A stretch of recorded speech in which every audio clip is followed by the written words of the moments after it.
The story of the Franks does not begin with a single battle or the rise of a single king. Instead, it begins with a question that fascinated medieval writers for centuries. Who were the Franks, and where did their rulers come from? For generations of chroniclers, these two questions could never truly be separated. The birth of the Frankish people and the emergence of Frankish kingship were woven together into one grand narrative, where the origins of a nation and the legitimacy of its rulers reinforced one another. Every age reshaped this story to fit its own needs. Writers did far more than preserve ancient traditions, they reimagined them. They transformed familiar legends into powerful political tools, using the distant past to explain the present. Through tales of heroic ancestors, legendary migrations, and noble bloodlines, they gave meaning not only to royal dynasties, but also to the communities those dynasties governed. These origin stories were never simply entertaining myths. They were carefully crafted statements about identity, power, and belonging. The earliest chapters of Frankish history therefore served a much greater purpose than introducing historical events. They established the worldview of each chronicle before the main narrative even began. By explaining where the Franks came from, chroniclers also revealed what they believed the Frankish people should become. Some celebrated courageous kings whose authority passed naturally from father to son. Others emphasized rulers as defenders of Christianity, while still others judged monarchs by whether they strengthened or weakened the unity of the people. Yet no medieval history ever focused on just one idea. Most blended political ambition, religious conviction, and ethnic identity into a single sweeping narrative. Despite their many differences, nearly every account shared two central themes. First, they described how the Franks emerged as a distinct people with their own identity. Second, they explained how political authority gradually became concentrated in a royal family destined to rule. These two developments formed the backbone of every comprehensive history of the Franks. While each author interpreted the details differently, none could completely escape the traditions inherited from earlier generations. In fact, medieval historians rarely claimed to invent these stories themselves. Instead, they presented their work as the continuation of older traditions, many of which have since disappeared.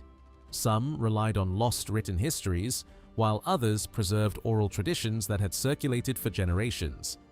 As each new chronicle appeared, its author borrowed, reshaped, expanded, and sometimes contradicted earlier accounts.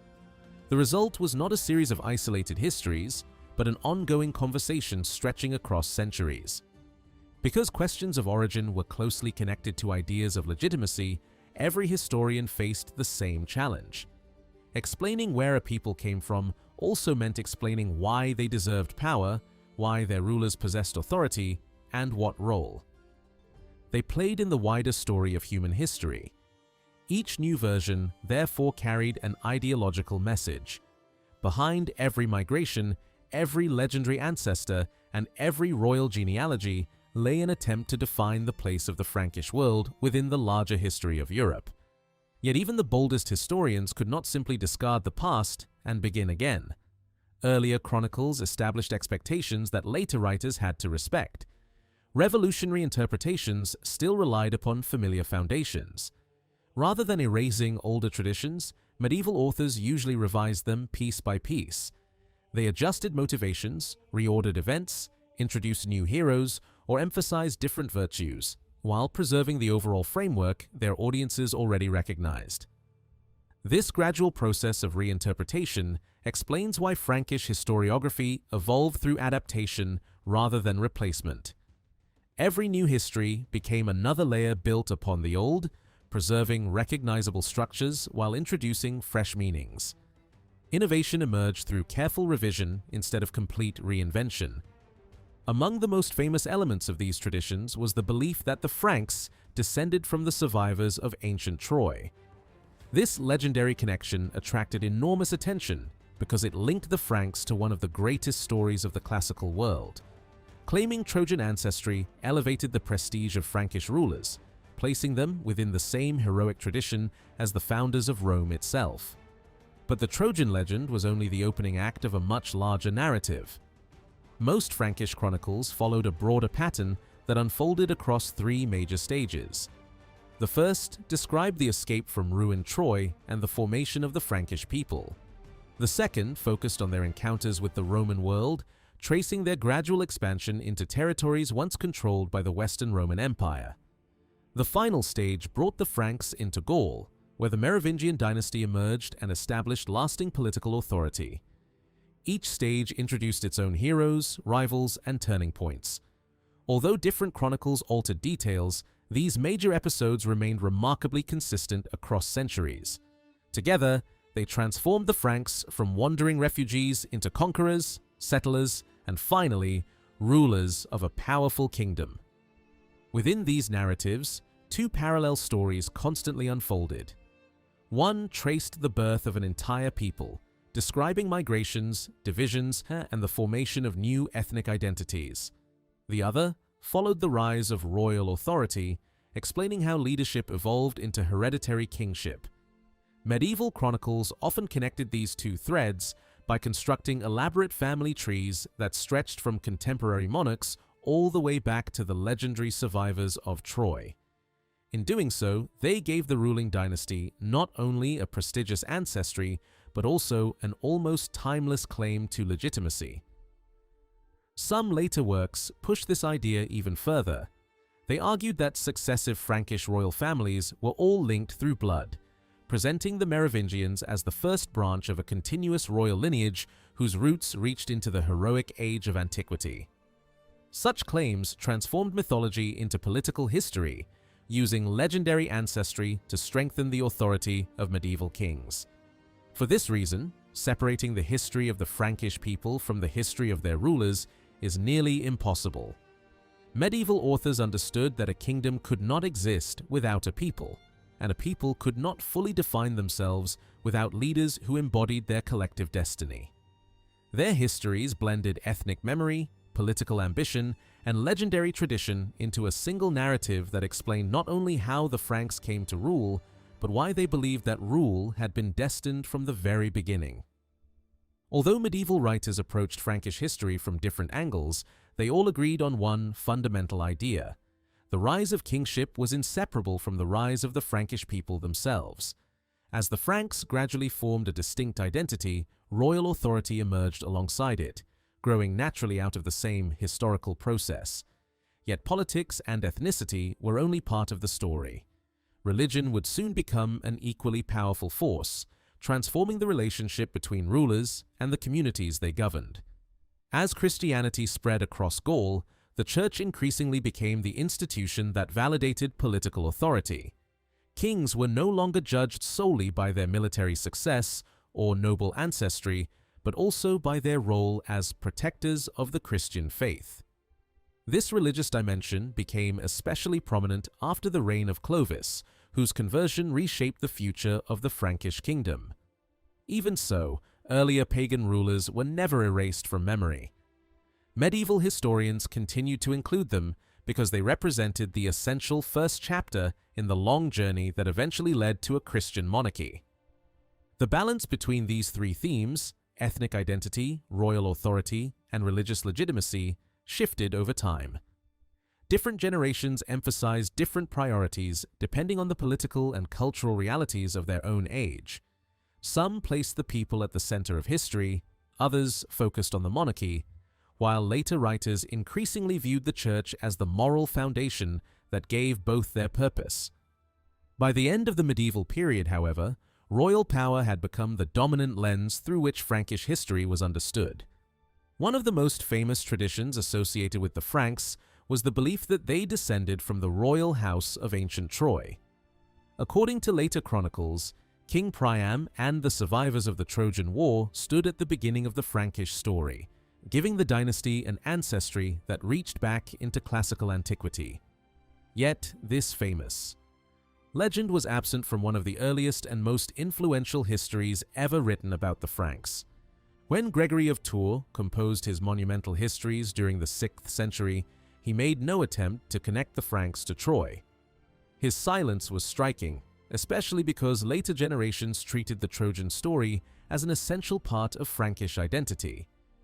Rather than constructing a legendary origin, Gregory openly admitted that reliable information about the earliest Frankish kings was extremely limited. Instead of filling the gaps with myth, he preferred to leave the question unresolved. Historians have long debated why Gregory ignored the Trojan tradition. It is possible that he simply did not know the version that later chroniclers embraced. Yet many scholars believe the opposite, that he was familiar with such stories, but deliberately chose not to include them. His decision seems all the more intentional because people within his own intellectual circle clearly knew classical traditions linking heroic Trojan figures to later European dynasties. One example comes from Gregory's close friend, the poet Venantius Fortunatus. While celebrating the marriage of the Frankish king Sigebert I and the Visigothic princess Brunhild, Fortunatus invoked the legendary marriage of Aeneas and Lavinia, drawing directly upon the mythology surrounding Troy. References like these suggest that Trojan legends were already circulating among educated elites, even if they had not yet become a fixed part of Frankish historical writing. Interestingly, Gregory's own city of Tours would later acquire connections to Trojan traditions in later medieval works, although these associations only appeared centuries after his lifetime. Likewise, later historians expanded the Trojan narrative by incorporating entirely new legends, including the famous story of Brutus, the legendary founder of Britain. Over time, Frankish origin stories absorbed material from many different traditions, becoming increasingly elaborate with every generation. This gradual evolution is important because it reminds us that there was never a single official Trojan story. During Gregory's lifetime, several competing versions may have existed, none of which had yet achieved universal acceptance. Without an established tradition demanding inclusion, Gregory had no reason to build his history around Trojan ancestry. Instead, he crafted a narrative that reflected his own priorities and the needs of his audience. Those priorities were shaped by Gregory's role as a bishop and historian of Gaul. His primary concern was not the distant origins of the Franks, but the development of the Merovingian kingdom within the Christian world. Almost the entirety of his 10-book history focuses on Merovingian Gaul, where political power and ecclesiastical authority had become deeply intertwined. Gregory lived in constant contact with the rulers whose history he recorded. Frankish kings played a decisive role in organizing church councils, appointing bishops, and maintaining the political framework within which the church operated. Gregory himself became Bishop of Tours largely through the support of King Sigebert I. It is therefore unsurprising that he viewed Merovingian kingship as both legitimate and necessary, even while criticizing individual rulers for their personal failings. Rather than questioning the dynasty's right to govern, Gregory used its kings as examples of both virtue and vice. Some rulers embodied justice, wisdom, and Christian responsibility, while others demonstrated the dangers of pride, cruelty, or ambition. Through these contrasting portraits, Gregory transformed political history into moral instruction, encouraging readers to judge kings by their character as much as by their achievements. Even so, Gregory did not begin his narrative with the Merovingians. Before introducing them, he turned his attention to an earlier period when Frankish warriors first appeared along the frontiers of the Roman Empire. These episodes describe a people still emerging from obscurity long before a stable royal dynasty had taken shape. To reconstruct this distant past, Gregory relied heavily on earlier historians whose works have largely disappeared. Among his principal sources were Sulpicius Alexander, Renatus Profuturus Frigeridus, and Orosius. Their surviving fragments offered valuable glimpses into late Roman conflicts with the Franks, though none provided a clear explanation for how Frankish kingship first developed. According to these accounts, Frankish forces under the leadership of Marcomer, Suno, and Genobaud crossed into Roman territory during the late 4th century. Roman commanders Naninus and Quintinus marched from Trier to confront them, winning an initial engagement against a small Frankish force. Confident after this success, the Romans crossed the Rhine in pursuit of their enemies. But the Franks had anticipated the invasion. Luring the Roman army into carefully prepared terrain, they launched a devastating ambush that shattered the expedition and demonstrated that the frontier tribes were becoming an increasingly formidable military power. Despite recounting these dramatic events, Gregory ultimately admitted that neither his sources nor anyone else could confidently explain how Frankish monarchy first emerged. The names of early military leaders survived, but the identity of the first true Frankish king had already faded into obscurity. The foundations of the kingdom remained hidden behind centuries of uncertain memory, leaving later chroniclers to fill the gaps with legends, heroic ancestors, and stories that would eventually become inseparable from the history of the Franks themselves. To understand Gregory of Tours' vision of Frankish history, we must remember that he was never interested in simply listing rulers or recording battles. His history was designed to reveal a larger pattern unfolding across time, a struggle between the forces of faith and the forces that sought to destroy it. Every event, whether political or military, ultimately served this moral narrative. At the beginning of the second book of his Histories, Gregory explains that his purpose is to preserve the memory of holy men and women whose lives demonstrated the triumph of Christianity over persecution. From the earliest biblical stories to the world of his own day, he believed history was shaped by this constant conflict. The suffering of the church and the endurance of the faithful became the thread that connected generations across the centuries. Seen from this perspective, the invasions of Gaul were more than military disasters. They became chapters in a spiritual drama.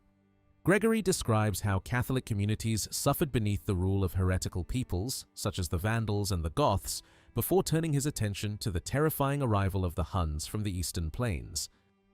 Under Attila, cities including Metz and Orléans endured destruction that seemed almost apocalyptic. These invasions represented chaos threatening both the Roman world and the Christian faith. The narrative then shifts to one of the defining clashes of late antiquity, the Battle of the Catalaunian Plains.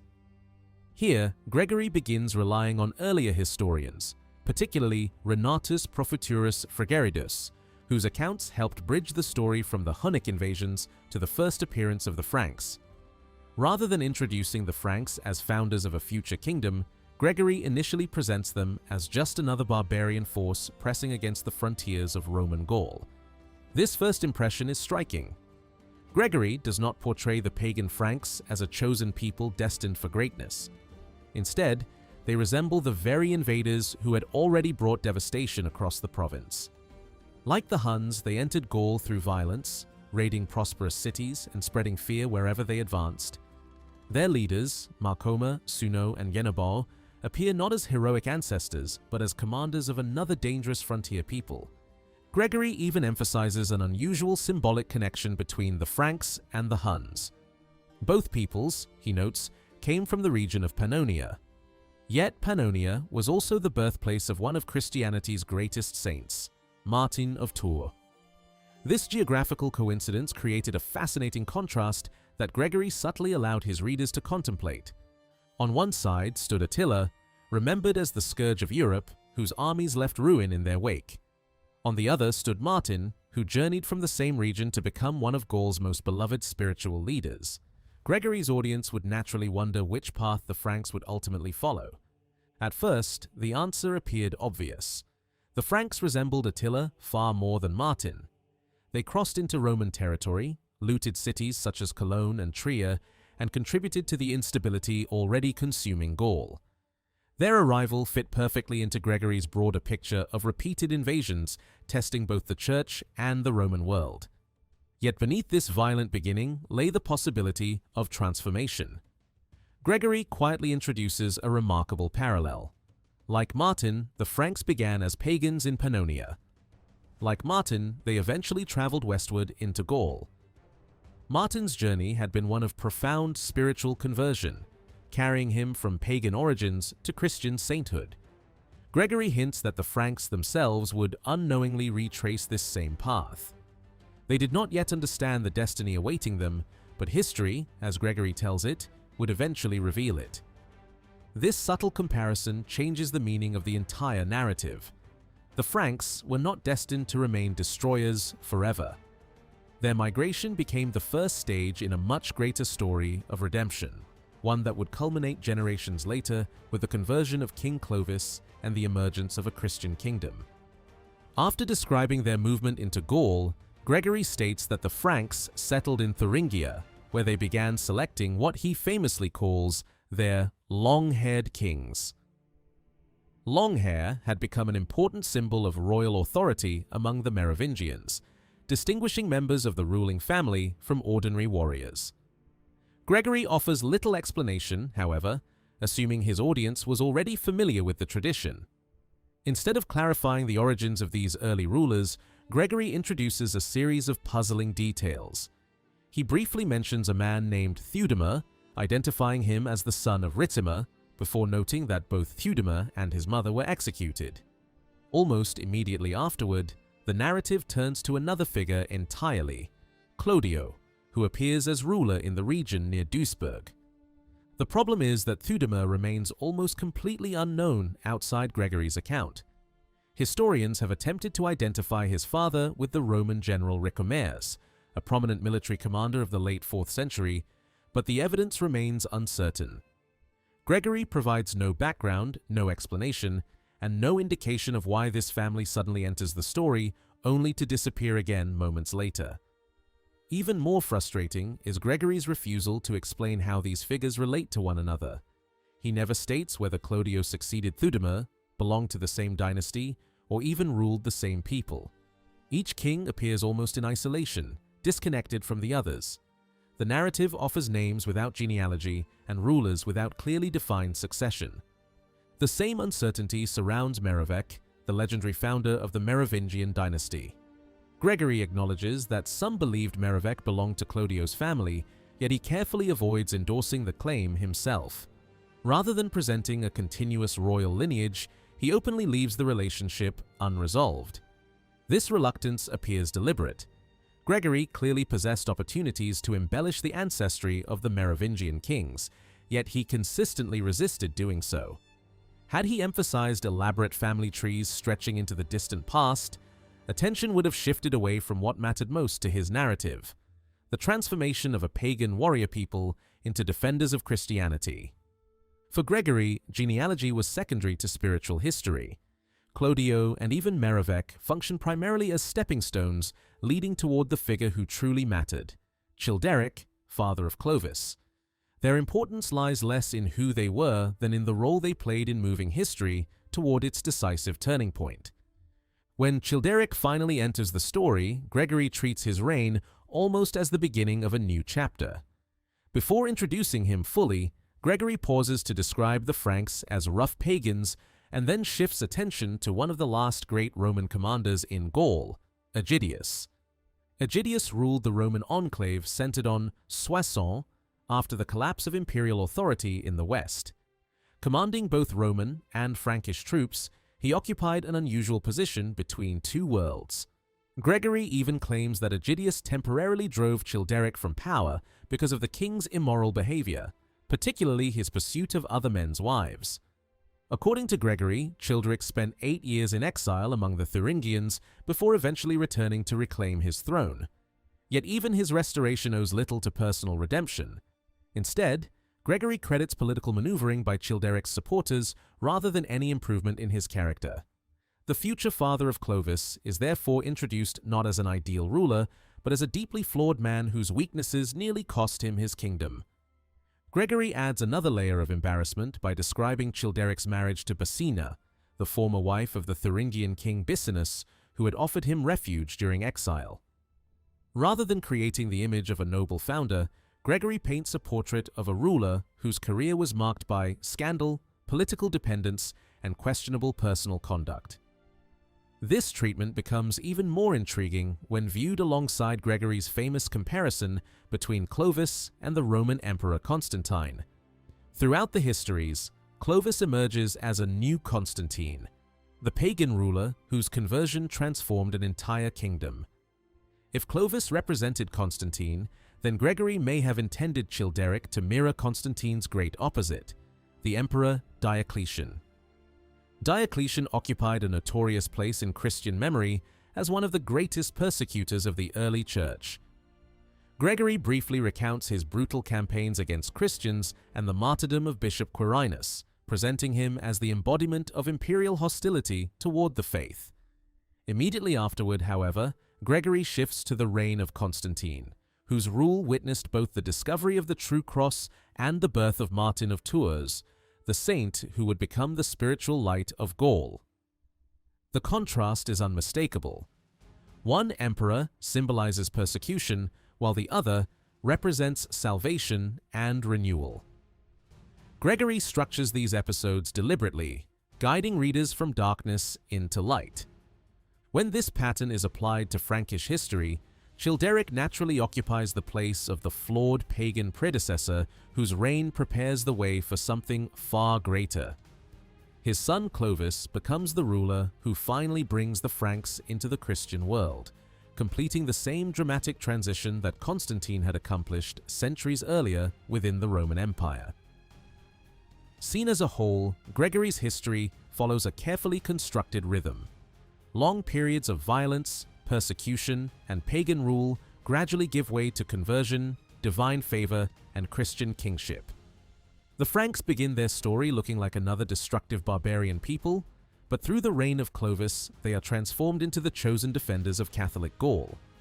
That transformation, not legendary ancestry or heroic genealogy, is the true foundation upon which Gregory builds the history of the Frankish kingdom. Gregory's treatment of Childeric makes one thing abundantly clear. He never intended him to be remembered as a glorious founder of the Frankish monarchy. Instead, Childeric serves as a warning. His story is deliberately brief, morally flawed, and overshadowed by the far greater achievements of the son who would succeed him. From the moment Childeric enters the narrative, Gregory highlights his weaknesses rather than his accomplishments. He is portrayed as a king driven by personal desire instead of public responsibility. His affairs with the wives of other men provoke widespread resentment, ultimately forcing him into exile. For 8 years, he remains away from his kingdom, not because he has been defeated in battle, but because his own conduct has alienated his people. Gregory presents this downfall not as political misfortune, but as the natural consequence of moral failure. Even after Childeric's return, Gregory shows remarkably little interest in celebrating his reign. The narrative quickly shifts away from the king towards subjects that mattered far more to the author, important cities such as Clermont, Autun, and Tours, along with the bishops who shaped the religious life of Gaul. Political events remain present, but they rarely become the true focus of the story. Gregory consistently directs the reader's attention back to the church and its leaders. When Childeric reappears, it is largely because circumstances surrounding the death of the Roman commander Aegidius require his involvement. Gregory records the political changes that followed, but offers few details capable of transforming Childeric into a memorable historical figure. Before long, the narrative once again returns to ecclesiastical affairs, concentrating on Bishop Sidonius and the Christian communities of Gaul. Childeric's life comes to an equally understated conclusion. Gregory records his death almost matter-of-factly before introducing the man who truly matters, his son Clovis. The transition is swift, almost abrupt, as though Childeric's entire purpose had been to prepare the stage for the arrival of the kingdom's real hero. This contrast is almost certainly intentional. Childeric functions as the negative image against which Clovis shines more brightly. His failures emphasize the virtues that Gregory wished readers to recognize in the first Christian king of the Franks. By presenting an imperfect pagan father followed by an exemplary Christian son, Gregory transforms the succession itself into a lesson about the moral transformation of an entire people. Nor was Childeric the only ruler Gregory used in this way. Throughout the histories, Clovis is repeatedly measured against other kings, both past and present. His conversion and leadership invite comparisons not only with his own ancestors, but also with neighboring rulers such as the Burgundian king Gundobad. Again and again, Gregory places Clovis beside other monarchs to demonstrate what true Christian kingship should look like. For Gregory, history was never simply about recording events. Every ruler became an example, either worthy of imitation or deserving of criticism. Childeric belonged firmly to the second category. His shortcomings were valuable precisely because they highlighted the dramatic change brought about under Clovis. This approach helps explain one of the most distinctive features of Gregory's history.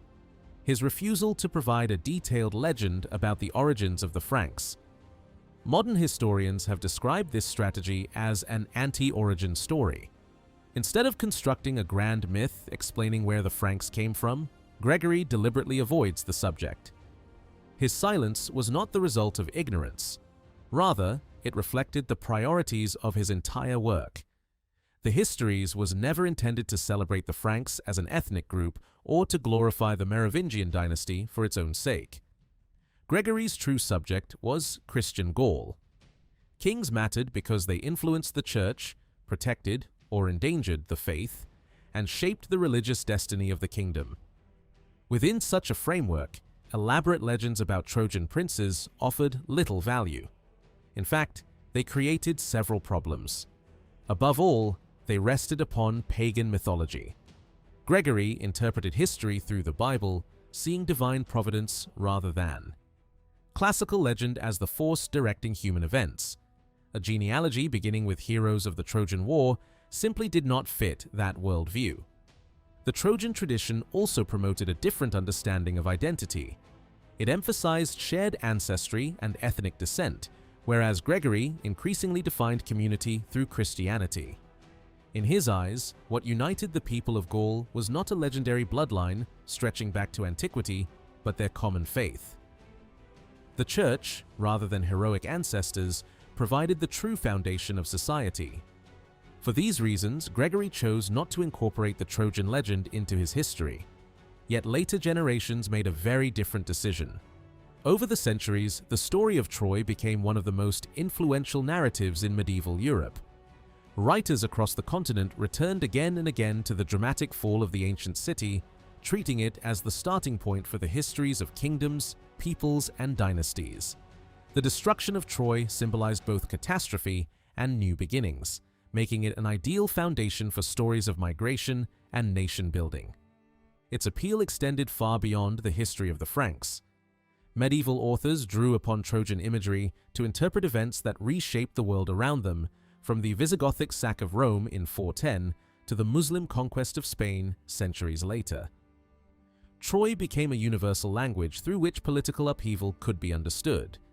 It was within this broader literary tradition that the Chronicle of Fredegar introduced the Trojan ancestry of the Franks.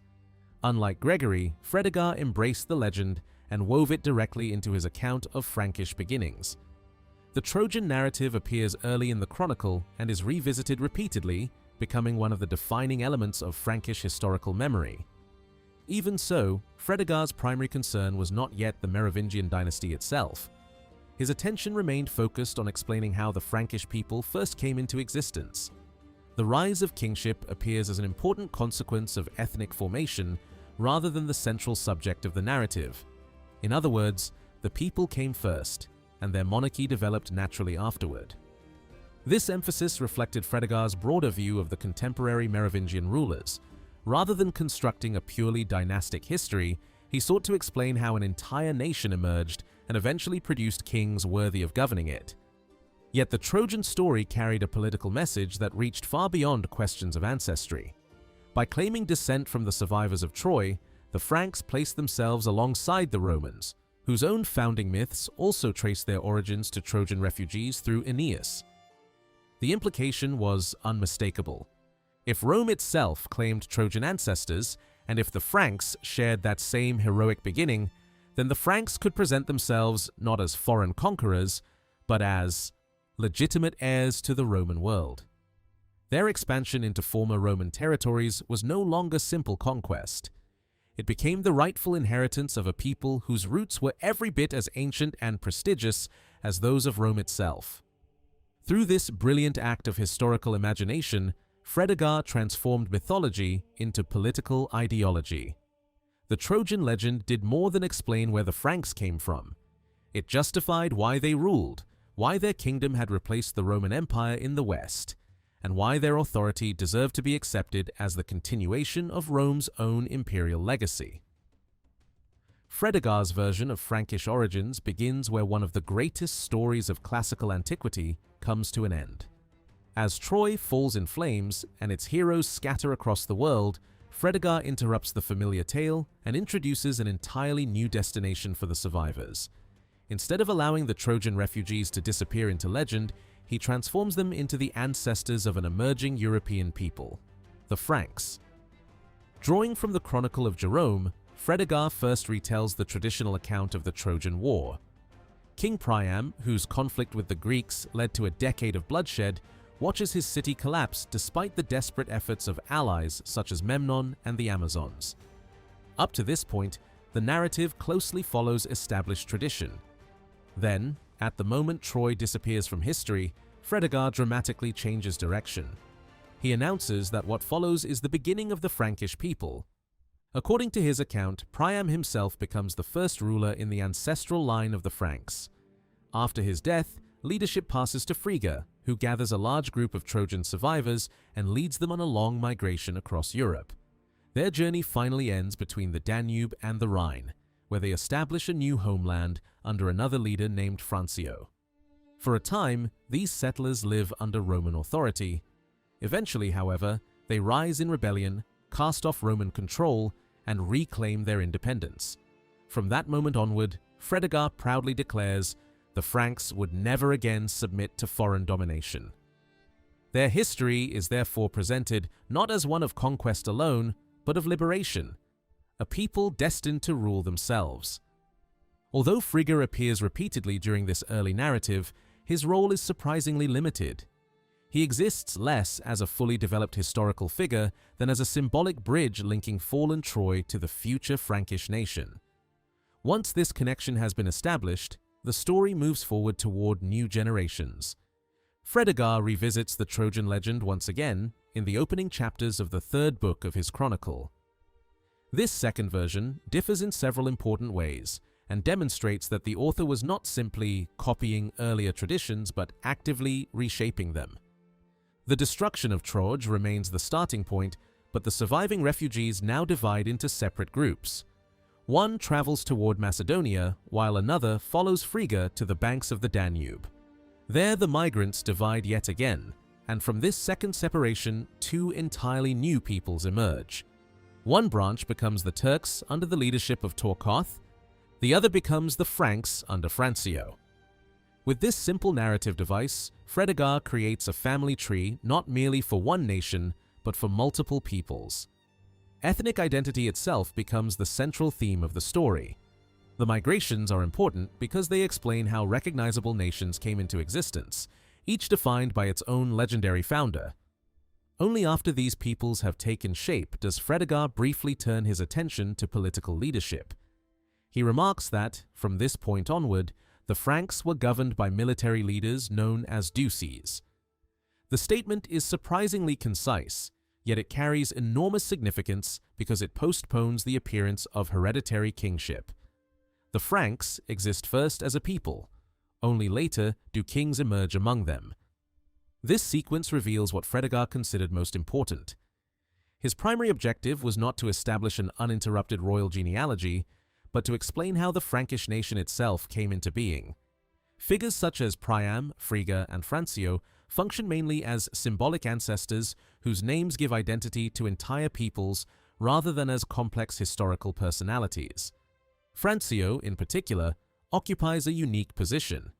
His greatest significance lies not in his actions but in his name, which Fredegar presents as the source of the word Franks. Through him, the entire nation receives its identity, transforming a legendary hero into the embodiment of collective memory. Yet this elegant ethnic narrative becomes far more complicated when later Frankish rulers enter the story. Eventually, Fredegar introduces semi-historical leaders such as Ricimer, Theudemer, and Clodio. These figures belong to a very different world from Priam and Francio. Unlike the legendary Trojan heroes, they occupy the shadowy frontier between myth and recorded history. Connecting these two groups into one continuous royal family proves remarkably difficult. Significantly, Fredegar never fully resolves the problem. Although the Trojan kings clearly stand at the beginning of Frankish history, the exact relationship between them and the later Merovingian dynasty remains uncertain. The narrative never explicitly states that the Merovingian kings inherited Trojan blood through an unbroken family line. Instead, the connection remains suggestive rather than definitive. This ambiguity is revealing. Rather than concentrating on the legitimacy of one particular dynasty, Fredegar seems more interested in giving the Frankish people themselves a prestigious ancestry. The Trojans become the ancestors of the Franks as a whole, not necessarily of every individual Merovingian king. That distinction changes the political meaning of the entire legend. Fredegar's argument appears less concerned with proving that Merovingian rulers descended directly from Priam than with asserting that the Frankish nation possessed an ancestry every bit as glorious as that claimed by Rome. Since Roman tradition already traced its origins to Trojan refugees through Aeneas, assigning Trojan ancestors to the Franks effectively placed the two peoples on equal historical footing. The implication was powerful. If Romans and Franks shared the same legendary beginning, then Frankish rule over former Roman territories could be interpreted not as foreign occupation, but as the continuation of a common historical destiny. Between the age of the Trojan founders and the rise of the Merovingians lies another important chapter, the period when the Franks were governed by military leaders rather than kings.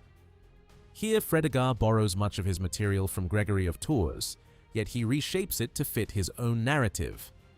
Gregory had described leaders such as Marcoma, Suno, and Genobod without clearly defining the political system under which they ruled. Fredegar introduces a crucial new idea by identifying them as duces, military commanders who governed before the restoration of kingship. This innovation creates a new stage in Frankish constitutional history. According to Fredegar, the Franks temporarily abandoned hereditary monarchy after the Trojan Age and entrusted leadership to powerful commanders instead. Eventually, these commanders disappear from the narrative. Fredegar explains that, after their deaths, the Franks returned to their earlier custom of electing kings from the same ancient lineage that had once guided the Trojan refugees. In doing so, he reconnects the interrupted royal tradition and prepares the way for figures such as Theudemir, Clodio, and eventually the Merovingians. Whether Fredegar misunderstood Gregory's account or intentionally reworked it remains uncertain. Gregory himself never states that the military leaders all died or that kingship vanished entirely. In fact, at least one Frankish commander, Marcoma, still appears alive near the conclusion of Gregory's narrative. Modern historians, therefore, continue to debate whether Fredegar deliberately altered the tradition or simply interpreted it differently. Whatever the explanation, Fredegar clearly faced a structural problem. His history contained two separate periods of Trojan kingship divided by an era dominated by military leaders. To create a continuous narrative, he needed a mechanism that linked these disconnected episodes without abandoning either tradition. The author of the Liber Historiae Francorum confronted the same challenge but adopted a different solution. Instead of leaving the relationship vague, the Liber Historiae Francorum transformed Marcoma and Suno into direct descendants of Trojan royalty. Marcoma became the son of Priam, while Suno descended from Antenor, another famous Trojan noble. By giving the military leaders explicit Trojan ancestry, the author eliminated the gap separating myth from history. The Liber Historiae Francorum also strengthened the connection between the early Trojan rulers and the Merovingians themselves. Although it still hesitated to identify Merovec as Clodio's direct son, describing him instead as a member of Clodio's family, it left little doubt that the Merovingian dynasty belonged to the same prestigious lineage. The story advances even further with the introduction of Pharamond. Following the death of Suno, Marcoma appoints his own son as the first king of the Franks. Pharamond becomes the earliest ruler specifically described as a long-haired king, a title carrying immense symbolic importance in Merovingian tradition. Soon afterward, Clodio receives the same distinction, and the chronicler remarks that from this point forward, the Franks always possessed long-haired kings. The detail may appear minor, but it performs an essential political function. Long hair had become the visible mark of legitimate royal authority, distinguishing members of the ruling dynasty from all others. By emphasizing this symbol, the Liber Historiae Francorum quietly reinforces the legitimacy of the Merovingian house and strengthens its claim to the ancient Trojan heritage that earlier traditions had left uncertain. Compared with Fredegar, therefore, the Liber Historiae Francorum offers a far smoother transition from myth to monarchy. Where Fredegar prioritized the birth of the Frankish people, the Liber Historiae Francorum places much greater emphasis on establishing an uninterrupted royal lineage stretching from the legendary heroes of Troy to the kings who ruled medieval Gaul. Unlike the author of the Liber Historiae Francorum, Fredegar never fully commits to giving the Merovingian dynasty a straightforward Trojan genealogy. Instead, he constructs a far more complicated narrative, one that repeatedly raises questions instead of answering them. His first challenge is obvious. Between the legendary Trojan kings and the historical rulers of the Franks stands an awkward period dominated by military commanders rather than monarchs. To reconnect these two eras, Fredegar eliminates the earlier Duces from the story and reintroduces a new generation of kings whose ancestry can once again be traced back to Troy. It is not the smoothest solution, but it serves its purpose. Through this transition, figures such as Ricimer, Theudemir, and Clodio are symbolically reattached to the ancient Trojan past. At the same time, Fredegar introduces another intriguing detail. He explains that the earliest Trojan rulers, Priam, Frigga, and Francio, were themselves long-haired kings. This seemingly minor observation carries enormous symbolic weight. Among the Franks, long hair had become the defining mark of legitimate royalty. By giving the Trojan ancestors this same characteristic, Fredegar suggests that long hair itself represented continuity with the Trojan past. Royal hair was no longer merely a Merovingian tradition, it became the visible inheritance of an ancient and heroic lineage stretching back to the fall of Troy. Here, Fredegar parts company with earlier traditions. Gregory of Tours and the Liber Historiae Francorum both treated the institution of long-haired kings as something that emerged during Frankish history itself. Fredegar, however, projects the custom backward into myth, transforming it into an inherited symbol of Trojan ancestry. Yet this does not mean he wholeheartedly glorifies the Merovingians. In fact, the most mysterious episode in his chronicle raises profound doubts about the very origins of the dynasty. While describing the reign of King Clodio, Fredegar inserts one of the strangest stories in all of medieval historiography. According to his account, Clodio's wife went to the seashore one summer day to bathe. There, she encountered a mysterious sea creature associated with Neptune, a monstrous being that Fredegar compares to something called a kinotaur. Sometime afterward, she conceived a child. Whether the father was Clodio or the sea creature, Fredegar refuses to say. The child born from this uncertain union was named Merovec, ancestor of the Merovingian kings. And with that astonishing statement, Fredegar moves on. He offers no explanation, no interpretation, and no attempt to resolve the mystery. Immediately afterward, the narrative shifts toward Merovec's son, Childeric, leaving readers to wrestle with the implications on their own. The ambiguity is almost certainly deliberate. Fredegar presents two entirely different possibilities. Merovec may have descended from the long line of Trojan kings, or he may have owed his existence to an unnatural encounter with a supernatural sea monster. The chronicler never indicates which explanation he considers true. Modern historians have debated this passage for generations. One possibility is that the story preserves an older tradition explaining the origin of the Merovingian name itself. At some point, perhaps when the name Merovec regained political importance during the reign of King Chilperic I, legends may have circulated attempting to explain its mysterious beginnings. Another possibility is that Fredegar intentionally borrowed imagery from classical mythology. The strange union between a mortal woman and a supernatural creature echoes numerous stories from the ancient Mediterranean world, where divine or monstrous beings frequently fathered legendary dynasties. Seen in this broader context, the Kinotaur episode fits surprisingly well beside the Trojan narrative. Fredegar consistently frames Frankish history as a counterpart to Roman history. Earlier in the chronicle, he even hints that Frigga and Aeneas may have been brothers, symbolically linking the ancestors of the Franks and the Romans. From that shared beginning, the two peoples follow parallel historical paths before eventually meeting as rivals on the European stage. The Romans inherit the legacy of Aeneas. The Franks inherit the legacy of Frigga and Francio. By constructing these parallel genealogies, Fredegar places the Franks on equal footing with Rome itself. Yet the Kinotaur story introduces an unexpected complication. Instead of strengthening Merovingian prestige, it casts uncertainty over the dynasty's very foundation. If Merovec truly descended from a sea monster rather than Clodio, then the legitimacy of every subsequent Merovingian ruler suddenly becomes less certain. This uncertainty helps explain why later medieval historians quietly abandoned the story. The Trojan narrative proved far easier to integrate into official royal history.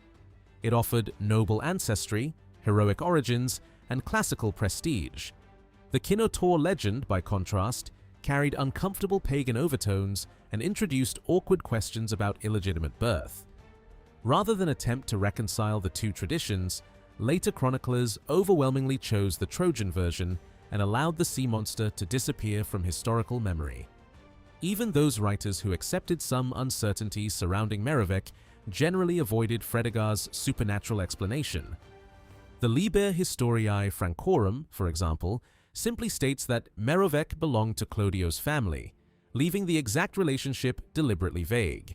Whether son, grandson, or another close relative, Merovec remained firmly connected to the Trojan royal line without requiring any monstrous intervention. Fredegar's version, however, refuses such simplicity. Its ambiguity almost invites readers to search for hidden meanings. Some historians believe the Kinotaur story preserves traces of an older, competing tradition about Merovingian origins. Others argue that Fredegar was commenting indirectly on the politics of his own lifetime. The tone certainly encourages such a reading. Compared with the glorious Trojan ancestry, descent from an unidentified sea monster hardly enhances royal prestige. Instead, it introduces doubt, suspicion, and uncertainty. Those themes become especially significant when viewed against the political struggles that surrounded the Merovingian kingdoms during the 7th century. One event in particular may lie behind the story. In the 600s, the powerful noble Grimoald attempted one of the boldest political coups in Frankish history. After the death of King Sigebert III, Grimoald promoted his own adopted son, Childebert, as king, effectively attempting to replace the legitimate Merovingian dynasty with his own family. For contemporaries, questions of bloodline suddenly became matters of enormous political importance. Who possessed genuine royal ancestry? Who merely claimed it? Who truly belonged to the Merovingian house? Against this background, Fredegar's tale of uncertain paternity acquires a striking new significance. Rather than referring literally to Merovec's birth, the story may have functioned as a subtle political allegory. The mysterious Kinotaur becomes a symbol of doubtful legitimacy, while Merovec's uncertain fatherhood reflects contemporary anxieties surrounding disputed succession. If this interpretation is correct, Grimoald himself becomes the true Kinotaur of Fredegar's age, the outsider whose intervention threatens to contaminate the royal bloodline. The chronicler never says this directly. Instead, he allows readers to reach the conclusion themselves. His narrative offers possibilities rather than explicit accusations, encouraging reflection without openly challenging contemporary rulers. This careful ambiguity was likely intentional. Depending on when and where the chronicle was completed, its first audience may have lived through the political turmoil following Grimoald's failed coup. For those readers, the story would have carried unmistakable echoes of recent events while remaining safely disguised beneath the veil of ancient legend. After exploring these uncertain origins, Fredegar finally turns to Merovec's son, Childeric. Unlike Gregory of Tours, who treated Childeric rather briefly, Fredegar greatly expands his story. The broad outline remains familiar. Childeric's immoral behavior drives him into exile, while the Roman commander Aegidius assumes authority over the Franks. But Fredegar transforms this relatively simple episode into a sophisticated tale of espionage, diplomacy, and political intrigue. A central role is given to a loyal supporter named Wiomad. According to Fredegar, Wiomad had once rescued both Childeric and his mother from captivity among the Huns, making him one of the king's oldest and most trusted allies. During Childeric's exile, Wiomad cleverly wins the confidence of Aegidius, who appoints him deputy ruler over the Franks. From this privileged position, Wiomad begins quietly undermining Roman authority. He persuades Aegidius to impose increasingly burdensome taxes upon the Frankish population. Then he recommends an even harsher policy, the execution of 100 Frankish nobles whom he dismisses as useless and unreliable. The proposal is accepted. Only afterward does Wiomad reveal its true purpose. He reminds the Franks that the men selected for execution are their own relatives and kinsmen. Outrage spreads rapidly throughout the kingdom, turning public opinion decisively against Aegidius and creating the perfect opportunity to restore the exiled king. But Wiomad's strategy extends even further. He convinces Aegidius that the growing unrest proves the need for greater imperial intervention and encourages him to seek military and financial assistance from the Eastern Roman Emperor in Constantinople. Secretly, however, Wiomad places one of his own agents among the diplomatic delegation. His true mission is not to strengthen Roman power, it is to find Childeric. At this point, Fredegar introduces one of the chronicle's greatest surprises. Rather than remaining in Thuringia throughout his exile, Childeric is revealed to be living in Constantinople itself as a guest of the Byzantine emperor. Historically, the episode is almost certainly fictional. Nevertheless, it reflects a recognizable political reality. The imperial court frequently sheltered foreign princes and displaced nobles, making Constantinople the perfect setting for a dramatic royal restoration. There, Fredegar stages an impressive diplomatic confrontation. Childeric successfully wins the emperor's favor, outmaneuvers the Roman envoys sent by Aegidius, and secures the support necessary for his return to Gaul. Once back in the west, Childeric secretly reunites with Wiomad. Together they organize his restoration, rally Frankish support, overthrow Aegidius, and ultimately defeat Roman forces in battle. Compared with Gregory's restrained account, Fredegar transforms Childeric from a morally flawed exile into the central figure of an elaborate political thriller, one filled with deception, espionage, international diplomacy, and carefully orchestrated revenge. Even so, the deeper themes remain the same. Questions of legitimacy, loyalty, ancestry, and rightful kingship continue to shape every stage of the story, demonstrating that for Fredegar, the struggle for power was never simply about armies or crowns, but about who truly possessed the right to rule. Some parts of Fredegar's account may preserve genuine memories from the distant Frankish past. The figure of Wiomad, for example, does not appear only in Fredegar. The Liber Historiae Francorum, which seems to have developed independently from his chronicle, also places a man of the same name at the center of Aegidius's court. This makes it difficult to dismiss Wiomad as a complete invention. Even Gregory of Tours, although he never names him, describes an anonymous ally who secretly worked to restore Childeric. It is therefore possible that Fredegar inherited the name and some details from an older tradition, perhaps one transmitted orally long before either chronicle was written. The story of Wiomad rescuing the young Childeric and his mother from Hunnic captivity may also preserve a distant echo of an actual event, although its historical foundations remain impossible to verify. Yet the closer we examine the narrative, the more suspicious it becomes. The first major problem concerns Wiomad's title. Fredegar calls him a subregulus, a term that could be translated as a subordinate ruler or lesser king. Applied to northern Gaul in the late 5th century, however, the title feels out of place. It appears to reflect the political language of Fredegar's own 7th century world far more than the administrative realities of Childeric's age. Fredegar never uses the word again, so it is difficult to determine exactly what position he imagined Wiomad holding. Earlier sources had occasionally applied similar language to independent Frankish commanders such as Marcoma and Sunno, but those men were not presented as officials serving beneath another ruler. Wiomad, by contrast, acts as a powerful court minister operating under Aegidius and later perhaps under Childeric. This role closely resembles the office of Mayor of the Palace, one of the most influential positions in the Merovingian kingdoms of Fredegar's own day. Contemporary saints' lives use the same term for men who held that office. Since Fredegar was familiar with similar religious works, it is entirely possible that he borrowed the political vocabulary of his own age and projected it backward into the 5th century. Wiomard may therefore be less a realistic portrait of an early Frankish official than an idealized 7th century statesman placed inside an ancient story. That possibility becomes stronger when we consider the virtues Fredegar gives him. Throughout the chronicle, good political leaders are distinguished by several qualities: loyalty, patience, wisdom, and the ability to offer reliable advice. Wiomard possesses all of them.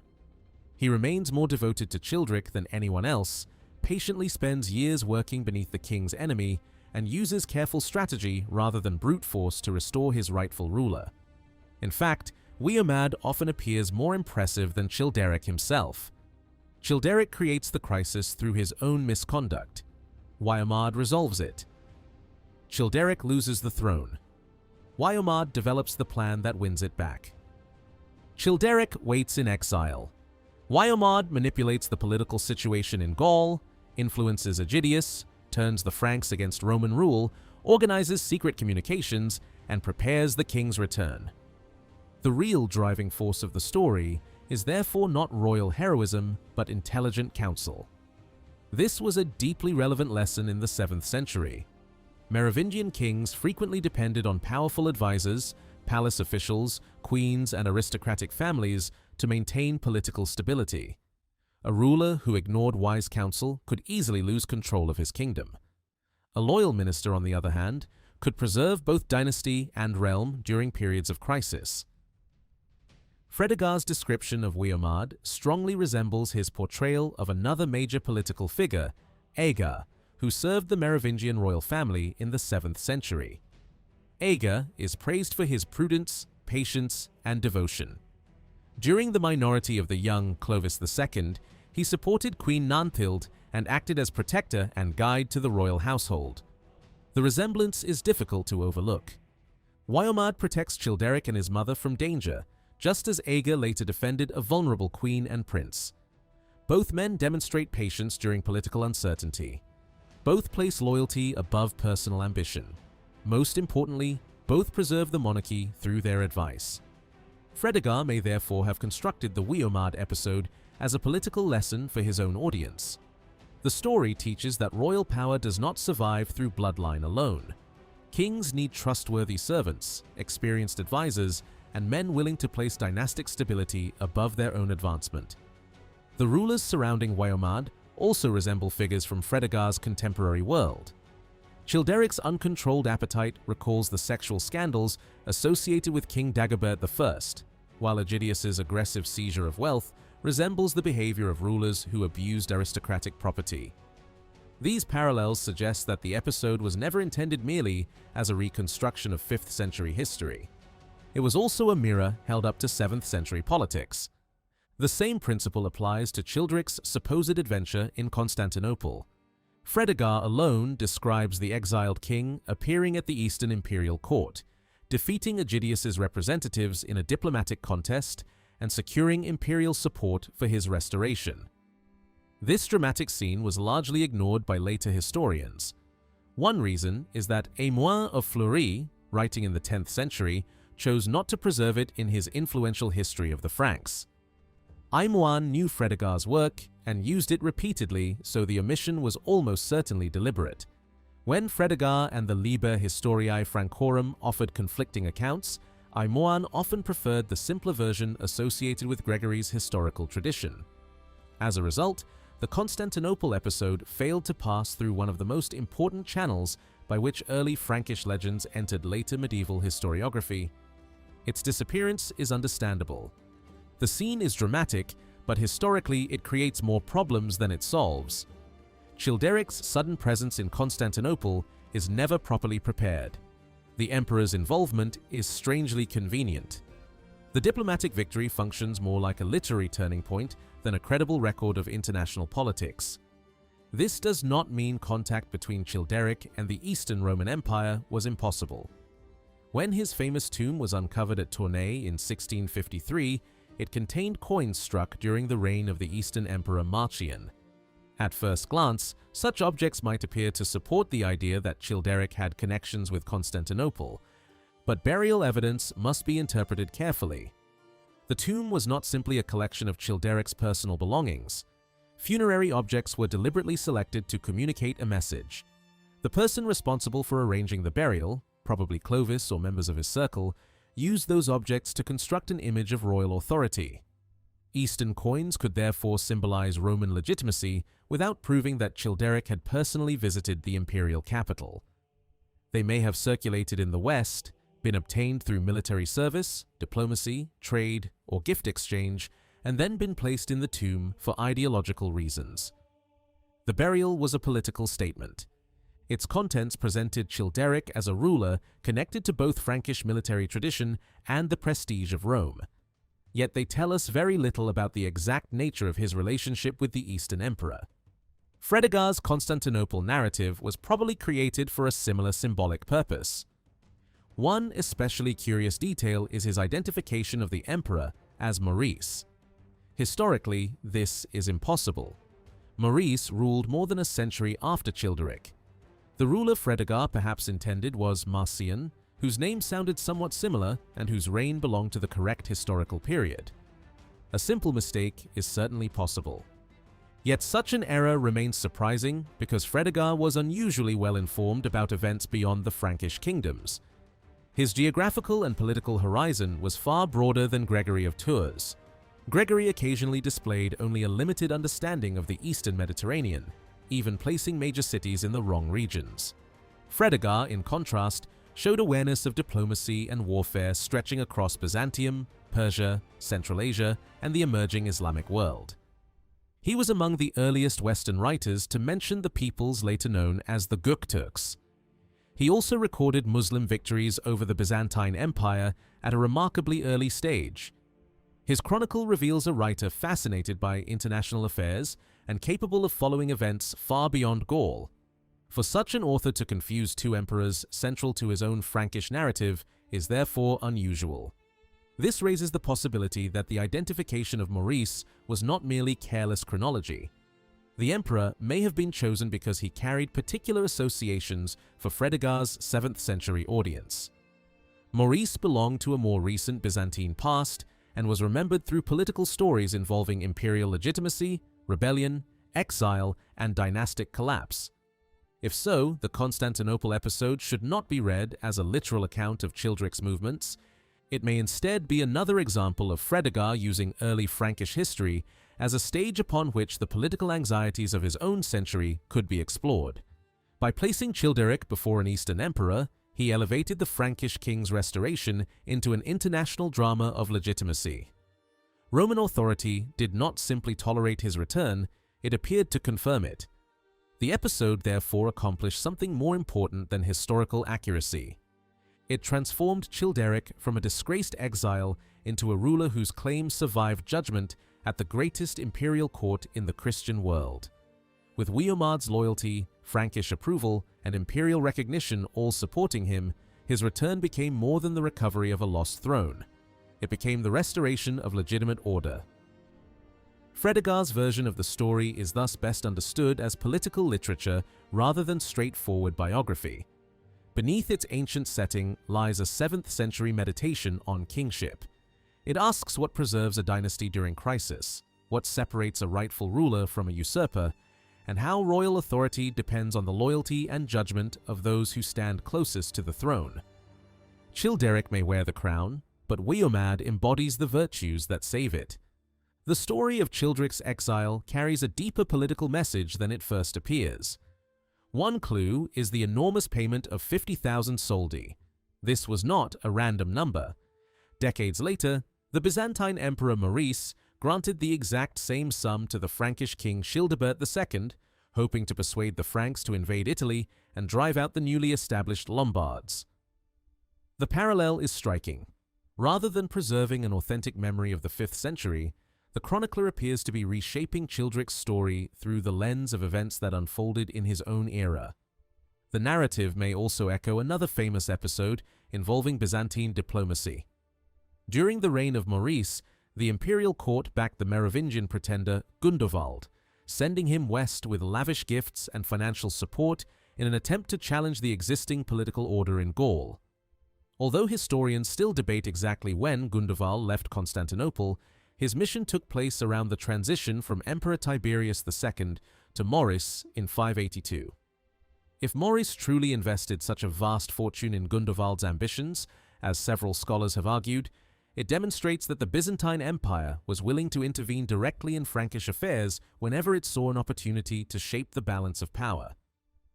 Viewed from this perspective, Childeric's journey into exile and eventual restoration becomes much more than a legendary tale. Its themes closely resemble the diplomatic strategies pursued by Byzantium during the late 6th century. Instead of presenting a simple historical narrative, the chronicler transforms the story into a reflection on imperial influence, political subsidies, and foreign intervention. This interpretation becomes even more convincing when we consider the wider interests of the author. Fredegar devoted considerable attention to the reign of Emperor Heraclius and his dealings with the Frankish king Dagobert I, revealing a detailed knowledge of contemporary Byzantine politics. During the early 7th century, Constantinople once again attempted to draw the Franks into a military alliance, this time against the Avars. Such developments were clearly on the chronicler's mind. His work suggests admiration for Byzantine sophistication, while also recognizing the dangers that accompanied imperial involvement. Rather than disguising recent events behind an ancient legend, Fredegar seems to be inviting his audience to think critically about the advantages and risks of accepting Byzantine assistance. Childeric's story therefore serves not only as a tale about the founding generation of the Franks, but also as a commentary on the political realities of the chronicler's own world. When the Carolingians replaced the Merovingians as rulers of the Frankish kingdom, they inherited more than a throne. They also inherited centuries of stories celebrating the dynasty they had overthrown. Naturally, these traditions presented a challenge.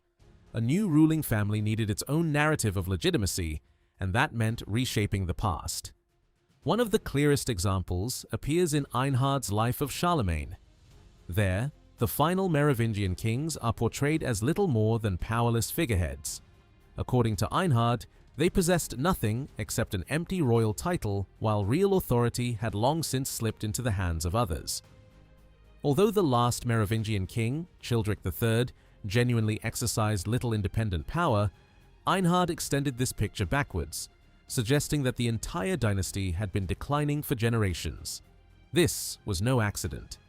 By stretching the story of Merovingian weakness across several decades, the achievements of the Carolingian family appeared all the more inevitable. Yet the Carolingians did not simply erase Merovingian history. Instead, they carefully adapted it. Earlier chronicles, including Fredegar's Chronicle and the Liber Historiae Francorum, remained valuable sources, but they were edited, continued, and reframed to support Carolingian ambitions. Together, they formed a revised historical tradition in which the rise of the Carolingians seemed like the natural conclusion of Frankish history. Among these earlier works, the Liber Historiae Francorum was especially important because it developed the famous Trojan origin story further than any previous chronicle. According to this tradition, the Franks ultimately descended from refugees who had escaped the fall of Troy. Whether people viewed this legend as belonging specifically to the Merovingians or as a shared origin myth for all Franks is impossible to know. Oral versions almost certainly continued circulating alongside written texts, allowing the story to evolve over time. Rather than abandoning the Trojan legend, Carolingian writers found creative ways to redefine it. One of the most fascinating examples appears in Paul, the Deacon's Gesta Episcoporum Mettensium, written around 784 for Bishop Angelram of Metz. At first glance, the work seems to be a history of the bishops of Metz, modeled after the Liber Pontificalis. In reality, it quickly expands into something much larger. Royal politics, dynastic history, and the origins of the Carolingian family occupy center stage. Paul places particular emphasis on Bishop Arnulf of Metz, portraying him not simply as a church leader, but as the founding ancestor of the Carolingian dynasty itself. According to Paul, many of the remarkable stories about Arnulf came directly from Charlemagne, who proudly identified himself as Arnulf's descendant. This connection transformed the bishop into the symbolic patriarch of the ruling family, giving the Carolingians an ancestry rooted in both holiness and political authority. The genealogy becomes even more elaborate. Paul traces earlier bishops back to the family of Clovis through one of the Merovingian king's daughters, but these Merovingian connections ultimately lead nowhere. The future, he suggests, belonged not to Clovis's descendants, but to Arnulf's line.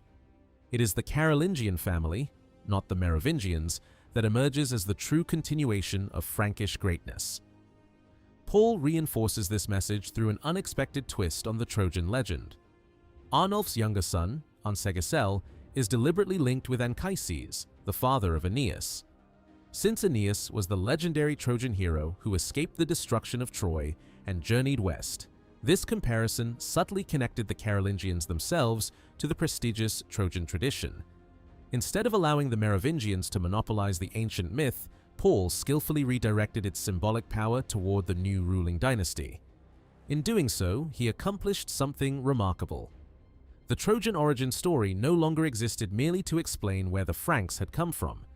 It became a tool for redefining who truly represented the Frankish people. By blending legend, genealogy, and political ideology, Paul the Deacon reshaped the past into a powerful statement about the future, one in which the Carolingians stood not as usurpers, but as the rightful heirs to both Troy and the destiny of the Franks. One of the most striking features of Paul the Deacon's Gesta is not what it says, but what it deliberately leaves out. Although the Merovingian dynasty ruled the Franks for centuries, its kings are almost completely absent from the narrative. Their disappearance is impossible to overlook. Instead of filling the story with Merovingian rulers and their achievements, Paul moves quickly between two significant bishops of Metz, giving the impression that the entire Merovingian era was little more than a quiet interval between greater moments in history. Even the bishops who served during Merovingian rule receive surprisingly little attention. Many are mentioned only by name before the narrative moves on. There is one remarkable exception: Arnulf of Metz. While countless bishops and kings fade into the background, Arnulf dominates the story. His life becomes the turning point around which the entire history of the Frankish kingdom revolves. Yet Paul shows surprisingly little interest in Arnulf as an individual. Rather than dwelling on the details of his personality or recounting the many episodes found in earlier biographies, he presents Arnulf primarily as the ancestor of a far greater legacy. The spotlight constantly shifts away from the bishop himself and toward the dynasty that emerged from his bloodline. In many respects, Arnulf functions almost as a symbolic stand-in for Charlemagne. The message is subtle but unmistakable. The true significance of Arnulf lies in the greatness that his descendants would eventually achieve. Paul strengthens this impression by devoting considerable space to the descendants of Arnulf's son, Ansegisel. The work concludes with praise for Charlemagne's own family, including his wife and daughters, who were buried near the shrine of Saint Arnulf. By linking the Carolingian royal household so closely with Arnulf's memory, Paul transforms the bishop into the spiritual founder of the dynasty. The genealogy itself is presented with remarkable simplicity. According to Paul, power passed naturally from Arnulf to Ansegisel, then to Pippin, to Charles Martel, to Pippin III, and finally to Charlemagne. It is a smooth, uninterrupted line of succession that leaves no room for the rival claimants, family conflicts, political crises, or bitter struggles that actually shaped Carolingian history. Figures such as Grimoald, Plectrude, Carloman, Griffo, and Drogo simply disappear from the narrative. Their absence is deliberate. Paul is not writing a complete family history. He is constructing a clean and convincing story of legitimate succession. This carefully crafted genealogy also changes how the famous Trojan origin legend should be understood. Some historians have argued that Paul wanted to transfer the Trojan ancestry from the Merovingians to the Carolingians. The evidence, however, suggests something more nuanced. Rather than claiming Troy for one royal family alone, Paul presents the Trojan tradition as belonging to the Frankish people as a whole. The connection between Ansegisel and Anchises, the legendary father of Aeneas, serves an important symbolic purpose. It reminds readers of the ancient Trojan heritage without claiming that the Carolingians possessed exclusive rights to it. Instead, the dynasty is portrayed as embodying the finest qualities associated with that legendary past, while grounding its legitimacy in Christian virtue rather than pagan mythology. In Paul's vision, the Franks remain a people united by a shared ancestral tradition, but their destiny is fulfilled through a new ruling family whose authority rests not simply on heroic legends, but on faith, holiness, and divine favor. The Trojan story survives, yet it has been transformed into something far more compatible with the Christian world of the Carolingian Empire. Several centuries later, the legendary origins of the Franks would once again receive a dramatic reinterpretation. This time, the setting was no longer the Latin-speaking monasteries of the early Middle Ages, but the royal abbey of Saint-Denis during the 13th century. There, a monk named Primat composed the Roman des Rois, or the Romance of the Kings. Unlike earlier chronicles written in Latin for educated clerics, Primat's history was written in Old French, for a growing audience of literate nobles and lay readers. These readers wanted history they could actually understand. Verse chronicles had become increasingly popular, but many people preferred detailed prose narratives that appeared more historical and authoritative. Saint-Denis was the ideal place for such a project. For generations, the monastery had served as one of the most important centers of Frankish historical writing. Its library preserved an extraordinary collection of earlier chronicles, royal records, and historical traditions. Drawing upon these resources, Primat produced a sweeping history of the French monarchy that placed both the kings and the monastery itself at the center of the nation's story.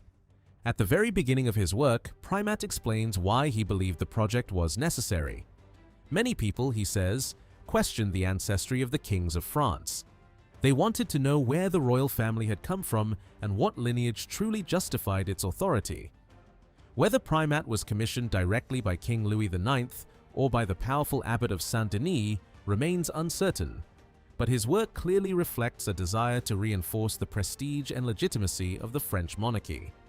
Even so, the Roman des Rois should not be viewed simply as royal propaganda. Primat relied heavily on much older sources, often repeating their language almost word for word. One of his principal inspirations was the Gesta Philippi Augusti, written decades earlier by another monk of Saint-Denis named Rigaud. Rigaud had already remarked that many people questioned the origins of the French kingdom and wondered whether the kings truly descended from the Trojans. By repeating this concern, Primat was not inventing a new political message. Instead, he was continuing a historical tradition that had been cultivated at Saint-Denis for generations. His goal was to preserve, organize, and strengthen an already established narrative rather than replace it with an entirely new one. As a result, the Trojan legend remained remarkably resilient. It survived the fall of the Merovingians, adapted under the Carolingians, and continued to flourish in medieval France centuries later. With every new generation of historians, the details changed, the emphasis shifted, and new dynasties reshaped the story to suit their own age. Yet the central idea endured. The Franks were a people whose origins stretched back beyond recorded history, connecting them to one of the greatest legendary civilizations of the ancient world. By the time Primat completed the Roman des Rois, the legendary origins of the French monarchy had evolved into a remarkably polished and sophisticated narrative. Earlier writers had preserved fragments of the tradition, but Primat assembled them into a single, coherent history that explained not only where the Franks came from, but why their kings deserved to rule. The Trojan origin story was no longer a simple legend. It had become one of the central foundations of French royal identity. Primat leaves no doubt about its importance. At the very beginning of his chronicle, he announces that his first task is to trace the royal family back to the noble bloodline of Troy. According to him, the kings of France inherited their greatness through an unbroken chain of descent reaching all the way back to the ancient Trojan princes. Their military victories, their political prestige, and even the glory of the kingdom itself were presented as the natural inheritance of that legendary ancestry. Yet Trojan blood alone was not enough to explain France's exceptional status. Primat believed that the kingdom enjoyed a unique place in Christian history as well. In his view, France had received extraordinary favor from God because it had defended and preserved the Christian faith more faithfully than any other nation. From the moment the Franks embraced Christianity, they became not only heirs of Troy, but also guardians of the Church. This combination of legendary ancestry and Christian devotion forms the heart of Primat's political vision. Ancient prestige gave the monarchy historical dignity, while Christian faith provided its moral authority. Together they created an image of France as a kingdom chosen both by history and by God. Naturally, Saint-Denis occupied a privileged position within this vision. The monastery, whose monks produced the chronicle, was portrayed as one of the kingdom's greatest spiritual institutions. Primat argued that France's strength rested upon the cooperation between two essential forces, the clergy and the knightly aristocracy. Neither could flourish without the other. Kings defended the realm through military power, while the Church preserved its spiritual foundation. Their partnership, symbolized by Saint-Denis, guaranteed the stability of the kingdom. Only after establishing these principles does Primat finally begin the famous Trojan narrative. The story opens with the legendary fall of Troy. King Priam sends his son Paris to Greece, where the abduction of Helen sparks one of the most famous wars in classical mythology. For 10 long years, the Greeks besiege Troy until the city is finally overwhelmed. Priam, many members of his family, and countless citizens perish as the once great city is consumed by fire. Yet not everyone dies in the catastrophe. Several Trojan princes manage to escape, carrying their civilization into distant lands. Helenus leads one group eastward, while Aeneas sails toward Italy after stopping at Carthage. There, his descendants establish a new dynasty that eventually produces Brutus, the legendary founder of Britain. Borrowing heavily from Geoffrey of Monmouth, Primat describes how Brutus conquers the island, defeats its giant inhabitants, and establishes a new kingdom that will shape British history. For the history of France, however, another branch of the Trojan family proves even more significant. According to Primat, Hector's son Francio and Troilus' son Turcus leave the ruins of Troy together and travel north into the lands beyond the Danube. Eventually, their paths separate. Turcus continues eastward into Scythia, where his descendants become the ancestors of several great peoples, including the Ostrogoths, Visigoths, Vandals, and even the Normans. Francio, meanwhile, remains near the Danube and founds the city of Sicambria, where his people flourish for many centuries before eventually becoming the Franks. This version of events did not originate with Primat himself. Much of it had already appeared in the writings of Rigaud of Saint-Denis several decades earlier.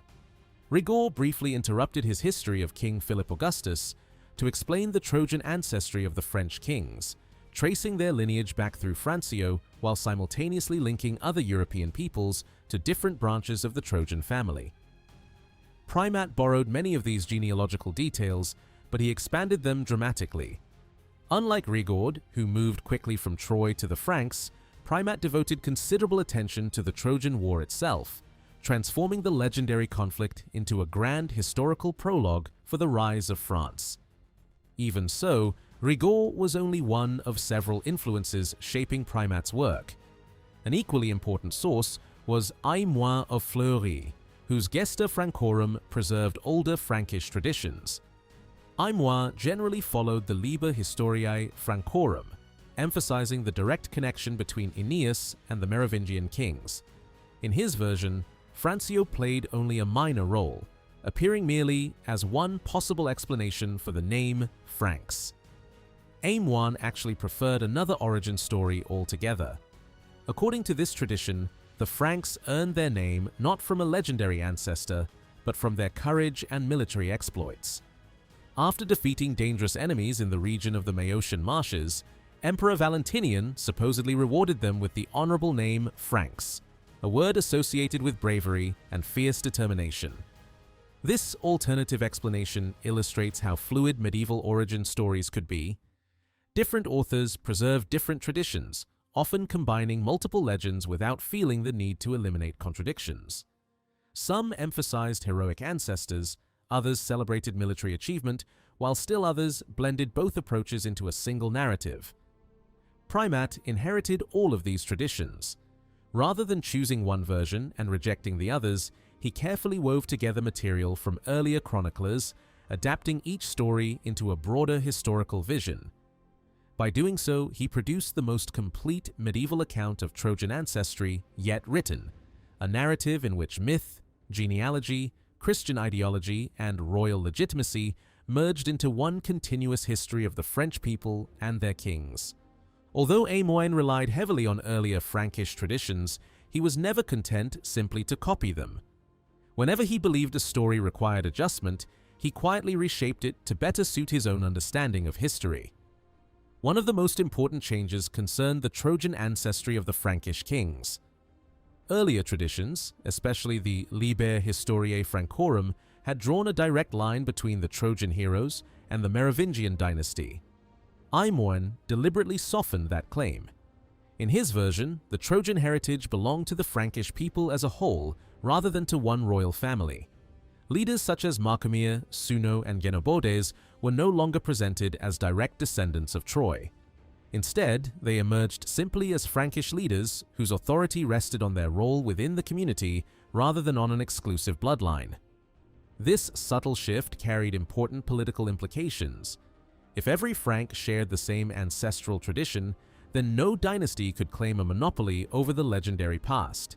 Even Clovis, the founder of the Frankish kingdom, gained legitimacy not because of Trojan ancestry, but because of his embrace of Christianity.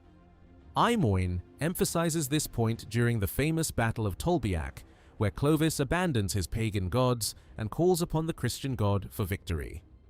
The old legends of Troy become secondary to the transforming power of Christian faith. In this interpretation, the Trojan story becomes an ethnic tradition instead of a dynastic privilege. It belonged equally to the Frankish people, regardless of which family happened to occupy the throne. During a period when royal authority was frequently contested, this approach made considerable sense. Competing rulers could fight over kingdoms, but none could claim sole ownership of the Frankish past. By the 13th century, however, this balance began to change. Writers increasingly sought to connect the Trojan legend directly to the kings of France themselves, strengthening the prestige of the Capetian monarchy. Primat illustrates this transformation perfectly. Although he borrowed much of his material from Aymoin, he chose to restore an older idea that Aymoin had intentionally minimized. Marcomeer was no longer merely a Frankish leader. Instead, Primat describes him as the son of King Priam of Austrasia, himself descended from the royal house of Priam of Troy. In doing so, Primat revived the dynastic model found in the Liber Historiae Francorum, although it reached him indirectly through later historians such as Rigaud and William the Breton. Rigaud, in particular, expanded the genealogy into a far more elaborate narrative. According to his account, the descendants of Francio lived for generations in the city of Sicambria, until they refused to pay tribute to Emperor Valentinian. Forced into exile, they crossed the Rhine and settled in the lands that later became known as Austrasia. There, Marcomeer, Suno, and Genobodes emerged as the leaders of the displaced Trojan community.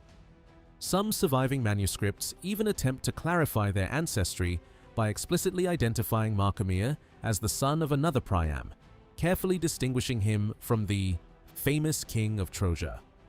These additions reveal that medieval scribes themselves were actively refining the legend as it evolved from generation to generation. Rigaud continues by describing how Emperor Valentinian repeatedly failed to subdue these fierce Trojan descendants. Impressed by their courage, he eventually granted them the name Franks, a title meant to celebrate their extraordinary bravery. From that point onward, the Franks expanded across Germany and Gaul, establishing themselves as one of the dominant peoples of Western Europe. At this stage, the story takes an important turn. While Suno and Genobodes remain east of the Rhine, Marcomeer marches into Gaul. This decision fundamentally reshapes the narrative. By allowing Marcomeer alone to continue the royal line, Rigaud shifts attention away from Austrasia and toward Western Gaul, where the future French monarchy would eventually emerge. The result is a carefully constructed genealogy in which Marcomeer becomes the sole legitimate bearer of the Trojan inheritance. His descendants alone continue the royal bloodline that ultimately leads to the kings of France. The other Frankish leaders quietly disappear from the story. Rigaud describes Marcomir's arrival in Gaul as a moment of destiny.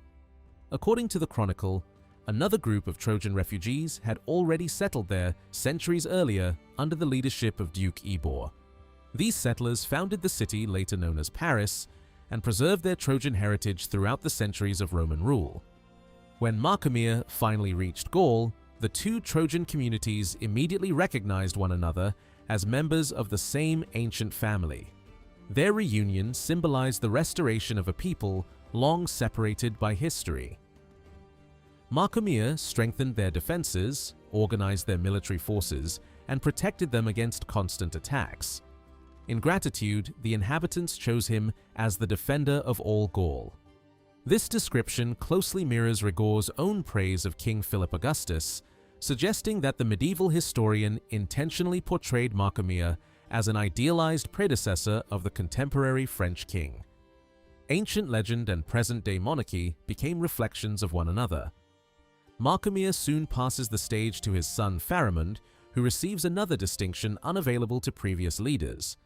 According to the legend, Pharamond becomes the first king formally crowned over the Franks. During his reign, the city of Lutetia supposedly receives a new name, Paris, in memory of the Trojan prince whose actions had set the entire migration in motion. William the Breton develops this symbolism even further. In his version, the Franks discover that the people of Paris descend from the very same Trojan ancestors. Rather than treating one another as strangers, they recognize themselves as long-lost relatives. Peace is established, brotherhood replaces division, and together they become one united Frankish nation. Primat adopts this powerful image of reconciliation almost entirely, blending it into his own history of France. Yet he also realizes that his various sources do not always agree with one another. Before continuing, he openly acknowledges these contradictions, explaining that he has reproduced different opinions from earlier historians, but will now return to the version found in the traditional chronicles. From this point onward, Primat gradually leaves Rigaud behind. Whereas Rigaud largely summarized the Merovingian kings through a simple genealogical list, Primat returns to a fuller historical narrative. Rigaud had traced the succession from Pharamond through Clodio and Merovec before moving quickly across the Merovingian dynasty. His treatment of the later Merovingians, however, becomes increasingly confused. Several kings appear in the wrong order, while others are mistakenly connected through impossible family relationships. Modern historians generally regard these errors as misunderstandings of the complicated final generations of Merovingian rule. Even more revealing is Rigaud's treatment of the Carolingian transition. Rather than emphasizing the long struggle between kings and mayors of the palace, he constructs a smooth sequence in which Merovingian authority quietly gives way to Carolingian leadership. Childeric III, the last Merovingian king, virtually disappears from the narrative. Instead, Rigaud inserts figures such as Ansbert and Arnoald before introducing Saint Arnulf and his son Ansegisel, whose alternative names deliberately recall Anchises, the father of Aeneas. Once again, the Trojan connection quietly reappears, linking the Carolingian family to the legendary past without making the association overly explicit. From Arnulf, the genealogy flows effortlessly through Pippin II, Charles Martel, Pippin III, Charlemagne, Louis the Pious, and finally, Charles the Bald. Political conflicts, rival claimants, civil wars, and disputed successions vanish almost completely. What remains is an uninterrupted chain of legitimate rulers stretching from the legendary Trojans to the Carolingian emperors. This carefully constructed genealogy served a larger purpose. Rigaud was writing not simply to recount ancient history, but to prepare readers for the reign of Philip Augustus. By portraying the succession as orderly and inevitable, he reinforced the idea that French kingship represented a continuous tradition extending from Troy through the Merovingians, the Carolingians, and finally to the Capetian monarchy itself. In this vision of history, every dynasty became another link in a single unbroken chain of royal legitimacy stretching across more than 2,000 years of legendary and historical time. Rigord also produced a much shorter account of French royal history known as the Brief Chronicle of the Kings of France. Unlike the expansive Gesta Philippi Augusti, this compact work concentrates almost entirely on rulers, genealogies, and the transfer of power from one dynasty to another. Although it repeats many ideas found in Rigord's larger history, it also contains several revealing differences. The most important concerns Childeric III, the final Merovingian king. In the Brief Chronicle, Rigord calls him Childeric the Fool and describes him as an Austrasian ruler who reigned for 9 years. According to the narrative, the real authority of the kingdom belonged to Pippin, son of Charles Martel, who served as mayor of the palace. Pippin eventually sent messengers to Pope Zacharias with a carefully framed question. Should a man continue to bear the title of king when he possessed almost none of the power associated with kingship? The Pope's response was decisive. The true king, he declared, should be the man who actually governed the realm and placed its welfare above his own interests. Childeric was therefore stripped of his position, had his hair cut, and was sent into a monastery. The Franks then elected Pippin as king, and Boniface, Archbishop of Mainz, consecrated him through anointing. This version is far closer to the familiar Carolingian account of the dynastic takeover than the confused genealogy preserved in Rigord's larger work. Here, Childeric III is not ignored, and the transition to Carolingian rule is presented as a formal process supported by papal authority and Frankish approval. Even so, Rigord continues to reshape events for ideological purposes. He says nothing about the years between 737 and 743, when the Frankish throne had actually remained vacant. Instead, he presents the royal succession as continuous and orderly. There is no dangerous interruption, no constitutional uncertainty, and no suggestion that the Carolingians had seized power through a long and complicated struggle. More significantly, Rigord argues that the transfer between the two dynasties had begun generations before Childeric's deposition. In his version, Merovingian royal blood had already passed into the ancestors of the Carolingians through a princess named Blithild. Blithild was said to be the daughter of Clothar I and the sister of Sigibert I. She supposedly married the senator Ansbert, beginning a family line that continued through Arnold, Arnulf of Metz, Ansegisel, the Pippins, Charles Martel, and finally Charlemagne. Through this invented marriage, the Carolingians did not appear as outsiders who had replaced the Merovingians. They became descendants of the same royal house. The problem is that Blithild almost certainly never existed. She was not a forgotten Merovingian princess recovered from reliable records, but the product of an evolving genealogical tradition. Earlier, writers had mentioned an unnamed daughter of Clovis as an ancestor of the family connected with Metz. Over time, this shadowy figure acquired a name, a father, a brother, and a carefully chosen position within the royal family. Placing her among the children of Clothar I solved several chronological difficulties. It made her old enough to have descendants active at the royal court during the early 7th century and connected the Carolingian ancestors directly to the powerful Austrasian branch of the Merovingians. The legend proved extraordinarily durable. Centuries later, Blithild would even appear in Shakespeare's Henry V, where her supposed ancestry became part of a legal argument concerning royal inheritance and the Salic law. A fictional princess created by medieval genealogists had become useful far beyond the context in which she was first imagined. Rigord's treatment of Austrasia remains difficult to interpret. On one level, limiting the final Merovingian kings to Austrasia helped explain the rise of the Pippinids, since they too had emerged from that region. The Carolingians could therefore be portrayed as the natural successors of a specifically Austrasian royal tradition. Yet, this interpretation sits uneasily beside Rigord's earlier emphasis on the Western Neustrian line of kings. In the Gesta Philippi Augusti, he had pushed Austrasian leaders into the background and focused on Marcomir's migration into Gaul. He had also appeared to associate the decline of Merovingian power with the Austrasian branch. The brief chronicle may therefore be making a more subtle argument. Through Blithild, the pure royal inheritance of the Merovingians passed into the ancestors of the Carolingians before the old dynasty entered its final decline. The later Merovingian kings could be condemned as weak or corrupt without damaging the legitimacy of the new ruling family. The Carolingians had already received the valuable part of the Merovingian inheritance generations earlier.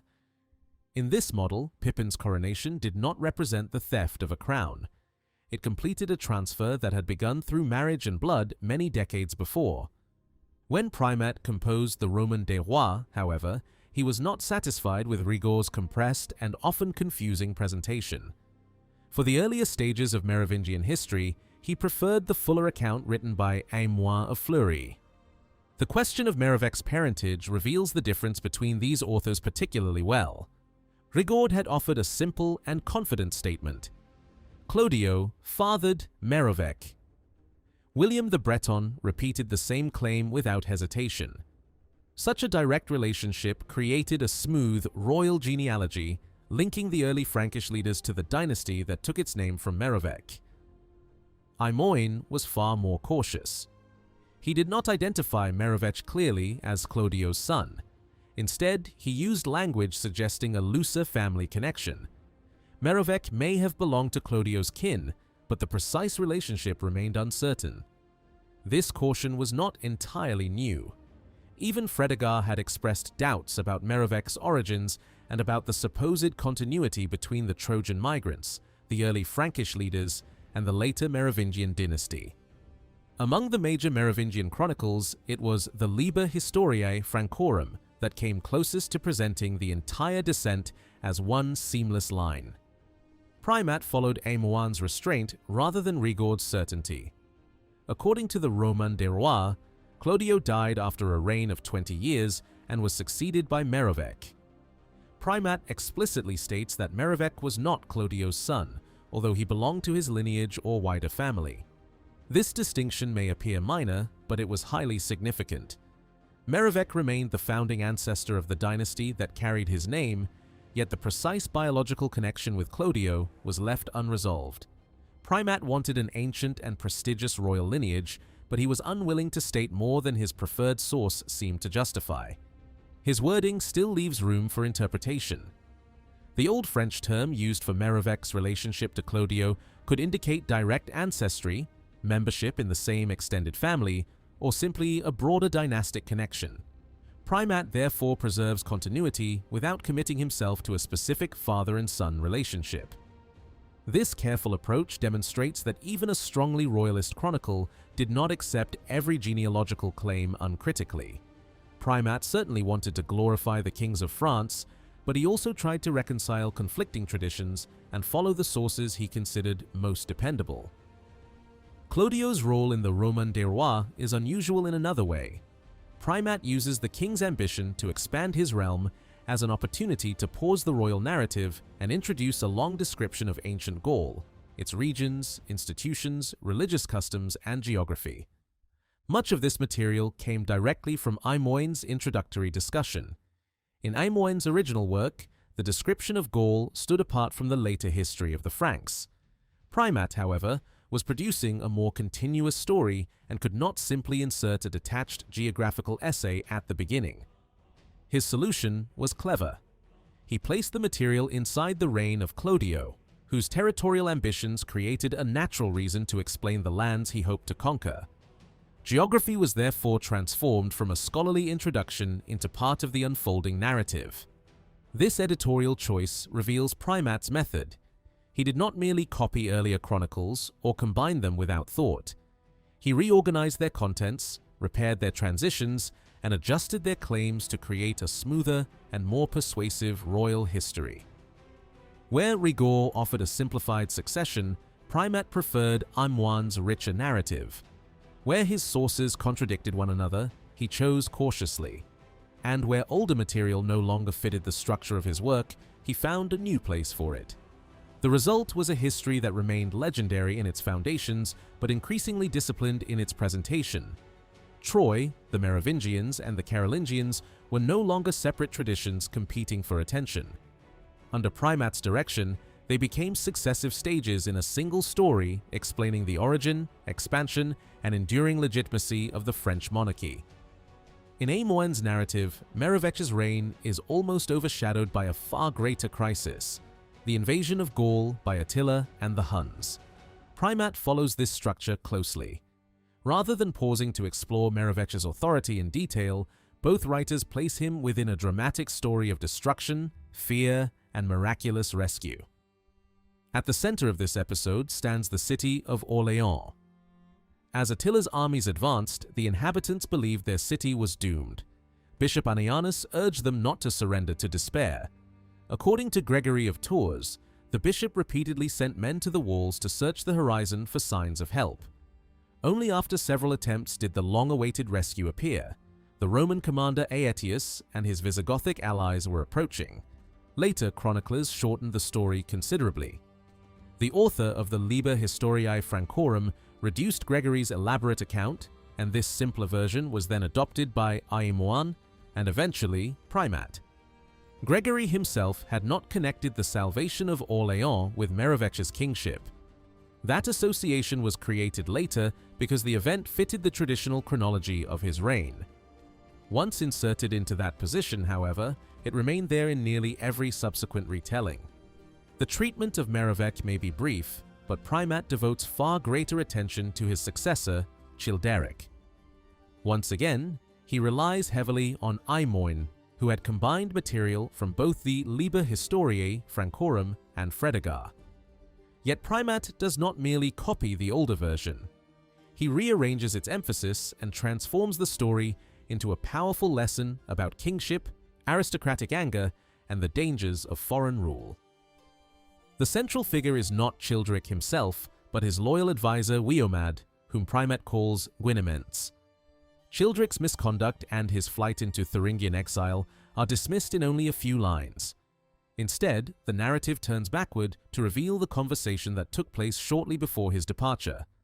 Gwynemens warns the king that the Frankish nobles are consumed by rage. Their anger has destroyed their ability to judge wisely, and any attempt to remain among them would only deepen their hatred. Exile, painful though it might be, offers a better path. Distance may soften resentment, while the suffering of an absent king may awaken compassion. Childeric accepts the advice and leaves for the court of King Bisinus in Thuringia. The Frankish nobles soon discover that removing a king is much easier than living without one. Unwilling to remain leaderless, they invite the Roman commander Aegidius, called Gilon in the Roman des Rois, to rule over them. Primat condemns this decision. In their anger toward Childeric, the Franks have forgotten the burdens imposed upon them by Rome and the injuries associated with Gilon himself. They have exchanged an imperfect native ruler for a proud foreign master. Gwynemens remains behind and carefully enters Gilon's service. Wise, patient, and deeply cunning, he gains the new ruler's confidence while secretly preparing the way for Childeric's restoration. His strategy is ruthless. Gwynemens tells Gilon that the pride of the Franks cannot be broken unless their most powerful nobles are removed. As long as the leading men remain alive, he argues, the foreign king will never enjoy complete control. Gilon agrees and places the operation in Gwynemens' hands, but the advisor does not select Childeric's friends as victims. Instead, he targets the nobles who had been most hostile to the exiled king. These men are accused of conspiracy and brought before Gilon, who condemns them as traitors. In a final irony, those who had driven out their rightful ruler are now punished for allegedly plotting against the foreign king they helped install. The surviving nobles are horrified by Gilon's cruelty. They turn to Gwynemens for guidance, unaware that he has engineered the entire crisis. This is the moment he has been waiting for. He rebukes them openly. What madness, he asks, led them to expel a ruler born from their own people and submit themselves to a foreign oppressor? Childeric may have been ruled by his desires, but he came from honorable ancestry and remained their legitimate king. Had he corrected his personal faults, he could still have served the kingdom well. The nobles finally recognized the scale of their mistake. Their anger had not liberated them. It had placed them under a harsher and more humiliating authority. Full of regret, They declare that they would beg Childeric to return if only they knew where to find him. Gwynemens then produces the sign prepared before the exile, 1/2 of a golden coin. The matching piece is sent to Childeric, confirming that the time has come. The king returns from Thuringia, defeats Gilon, and recovers his kingdom. The main structure of the story was centuries old by Primat's time. Childeric's exile, the cruelty of Aegidius, the secret loyalty of Wiomad, and the king's triumphant return had all appeared in earlier traditions. What changed was the political language surrounding them. Primat places far greater emphasis on the Frankish barons. They are not passive subjects, but powerful political actors whose anger can overthrow kings, invite foreign rule, and endanger the entire realm. Their rage drives the crisis, while their repentance makes restoration possible. For a 13th century audience, such themes would have felt strikingly familiar. Stories of rebellious nobles, wounded honor, and uncontrolled aristocratic anger circulated widely in medieval literature. Readers may have remembered the treachery and conflict depicted in the Song of Roland. They could also have thought of real political disasters, including the murder of Archbishop Thomas Becket or the assassination of Charles the Good of Flanders. In both cases, violence born from elite rivalry threatened the stability of the political order. Baronial resistance was not merely a literary theme. It was a persistent problem for the Capetian kings under whom Primat lived. Philip Augustus had faced repeated opposition from powerful nobles, particularly during his wars against the English crown and its continental territories. As Capetian control expanded southward during the early 13th century, many regional lords lost lands, wealth, and independence. Rebellion followed, and some southern nobles turned to England for support in the hope of weakening or even removing Capetian authority. Louis IX eventually defeated these challenges, but the danger never disappeared. A noble who felt humiliated, dispossessed, or ignored could quickly become an enemy of the crown. Such threats became especially serious whenever the king left France. Louis understood this danger well. Before departing on crusade, he tried to secure the loyalty of his leading nobles and encouraged many of them to accompany him. Keeping ambitious aristocrats close was safer than leaving them behind with armies, estates, and political grievances. Among the most delicate challenges was the family of Count Raymond Berengar of Provence. His 4 daughters entered some of the most powerful royal houses in Europe. Margaret married Louis IX, while Eleanor became the wife of Henry III of England. Their sister Sanchia married Henry's brother Richard of Cornwall, and Beatrice eventually married Louis's own brother, Charles of Anjou. These marriages created a dense network of alliances, but they also produced dangerous rivalries. Richard of Cornwall, one of the wealthiest princes in Europe, had ambitions extending far beyond England. He had participated in crusading campaigns, rebuilt the defenses of Ascalon, and claimed rights in Poitou, a territory entrusted by Louis IX to his brother Alphonse. Louis neutralized part of the threat by arranging Beatrice's marriage to Charles of Anjou, strengthening Capetian influence in Provence. Richard followed a different path. After considering other royal opportunities, he was elected King of the Romans and crowned at Aachen in 1257. For a monk of Saint-Denis, this title carried an intriguing historical echo. In Gregory of Tours, Syagrius had once been described with a similar designation. Primat transferred the title backward to Gaelon, Syagrius's father, making the foreign ruler in Childeric's story appear even more connected to Roman authority. Richard of Cornwall would hardly have been admired at Saint-Denis. He had taken control of property belonging to the monastery at Deerhurst in England, displaced the monks living there, and attempted to transform the estate into a fortified center. Although the plan ultimately failed and Henry III helped settle the dispute, the conflict deeply troubled Matthew of Vendôme, the abbot of Saint-Denis. This background gives Primat's story of Guilon a possible contemporary resonance. A foreign ruler connected with Roman kingship, English power, and hostility towards Saint-Denis would not have seemed like an abstract figure from the distant past. To readers familiar with recent events, the memory of Richard of Cornwall may have lingered behind the portrayal. The theme of royal absence is equally important. When a king left his kingdom, loyalty could weaken, factions could gather, and nobles could begin imagining alternatives. Louis IX experienced this danger more than once. After the disastrous Battle of Al-Mansura in 1250, Louis was captured by the Egyptians. His imprisonment may not have been an exile in the traditional sense, but from the perspective of France, it created a similar crisis. The king was absent, his fate was uncertain, and an enormous payment was required to secure his return. The golden token in Childeric's story may therefore have carried special symbolic weight for a Capetian audience. Louis and his son Philip regularly visited Saint-Denis and offered golden coins to the saint, who was regarded as the protector of the dynasty. Gold, royal return, dynastic survival, and the monastery's intercession were all closely connected within the political culture of Saint-Denis. Royal patronage had become central to the monastery's identity. Louis's devotion to Saint-Denis was celebrated repeatedly, and his relationship with the abbey was not merely ceremonial. The monastic leadership played an active role in royal government. This became especially clear in 1270 when Louis departed on his final crusade. During the king's absence, Matthew of Vendôme was appointed one of the regents responsible for protecting the kingdom.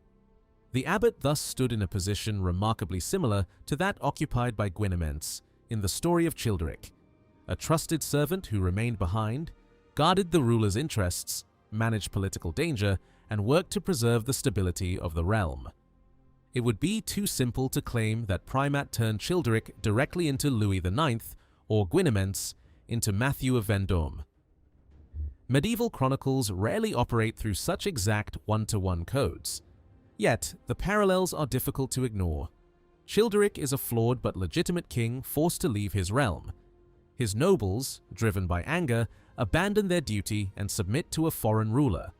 A wise and loyal advisor remains behind, survives within the hostile court, exposes the consequences of rebellion, and prepares the king's return. For readers at Saint-Denis, these were not merely ancient events. They reflected the most urgent political anxieties of their own age: the fragility of aristocratic loyalty, the danger created by an absent ruler, the threat of foreign influence, and the essential role of trusted servants in defending the crown. Primat therefore transformed an old Merovingian legend into something more than a story of exile and restoration. Without abandoning the traditional narrative, he made it speak to the political world of Capetian France. Childeric's return became a lesson in legitimate kingship, Gwynement's became the model of intelligent loyalty, and the rebellious barons became a warning of what could happen when private anger was placed above the stability of the kingdom. Clovis held a unique position in the historical imagination of the Franks. Among the Merovingian kings, no other ruler achieved the same level of prestige. In the prophetic dream attributed to his mother Basina, Clovis appears alone as a lion, while the generations that follow him are represented by animals of steadily declining status. The message could hardly be clearer. Clovis stood at the summit of the dynasty, while his descendants represented a gradual movement away from his greatness. By the time Fredegar was writing, several generations after Clovis's death, the king had already become the defining figure of Merovingian history. Much of this reputation originated in Gregory of Tours, whose histories placed Clovis at the center of the transformation of the Frankish world. Gregory presented him as a conqueror, a political unifier, and, above all, the first major Frankish ruler to embrace Christianity. Later, chroniclers inherited this powerful image, but they did not preserve it unchanged. Fredegar and the author of the Liber Historiae Francorum borrowed heavily from Gregory while introducing new episodes, removing inconvenient details, and altering the emphasis of familiar stories. Through these small adjustments, Clovis gradually became something different from Gregory's complex and often violent king. He was increasingly shaped into an ideal ancestor whose conversion, victories, and authority seemed to anticipate the future greatness of Christian France. The Carolingian period, however, did not produce a clearly recognizable new version of Clovis. In Carolingian historical writing, he often appears only at the edges of the narrative. Saints, who lived during the Merovingian era, remained important in religious literature, but the Merovingian kings themselves received far less attention.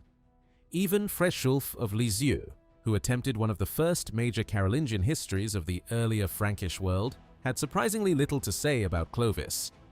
This silence did not mean that Carolingian readers had forgotten him. They continued to encounter his story in older works such as the Liber Historiae Francorum and the expanded versions of Fredegar's Chronicle. Yet these texts now circulated within collections organized to culminate in the rise of the Carolingians. Read in that setting, Clovis became one stage in a much longer historical process whose final result seemed to be Carolingian supremacy. The earlier Merovingian material survived, but its meaning had changed. A story originally written to celebrate Merovingian authority could now be read as the beginning of a historical sequence that ended with Charlemagne and his descendants. Even so, Carolingian authors never carried out a complete reconstruction of Clovis. They did not transform him into a clear symbol of their own dynasty in the same way later writers would use him to support French royal identity. Clovis returned to the center of historical writing only after the Carolingian age had passed. By then, the Merovingian and Carolingian dynasties could be viewed as separate chapters of a distant Frankish past. Praising an early Merovingian king no longer threatened the legitimacy of a reigning Carolingian monarch. This distance allowed medieval authors to reconsider older sources with greater freedom. Amoine of Fleury played a decisive role in this revival. In his Gesta Francorum, he returned to the Merovingian period and greatly expanded the importance of Clovis. Although he depended mainly on Fredegar and the Liber Historiae Francorum, the king who emerged from his narrative was more imposing, more coherent, and more closely aligned with later ideals of Christian monarchy. Amoin's rehabilitation of Clovis also helped make possible a broader reinterpretation of French dynastic history. Later writers, especially Primat and the authors who continued the Grande Chronique de France, eagerly developed supposed family connections between the Merovingians and the early ancestors of the Carolingians. Carolingian historians themselves had little reason to emphasize such links. For later Capetian writers, however, they were extremely useful. These genealogies supported the idea that royal authority had eventually returned to the descendants of Charlemagne. Under this interpretation, the different dynasties of France were not entirely separate houses divided by acts of usurpation. They formed parts of a continuous royal tradition whose blood, legitimacy, and sacred authority could pass from one family to another before returning to its rightful line. Clovis became essential to this vision. He stood at the beginning of Christian Frankish kingship, while Charlemagne represented its imperial fulfillment.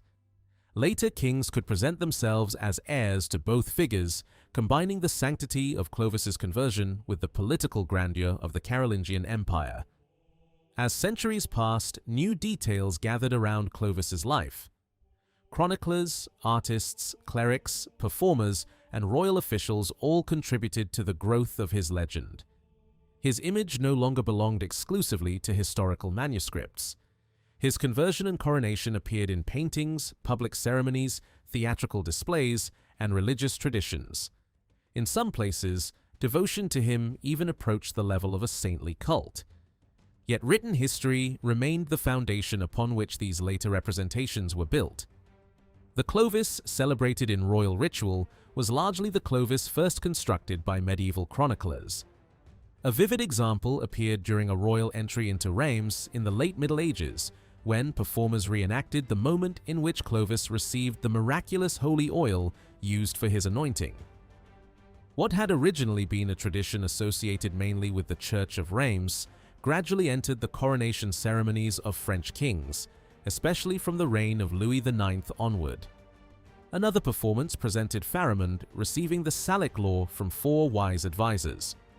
This connection between the legendary king and the law had first been established centuries earlier in the Liber Historiae Francorum.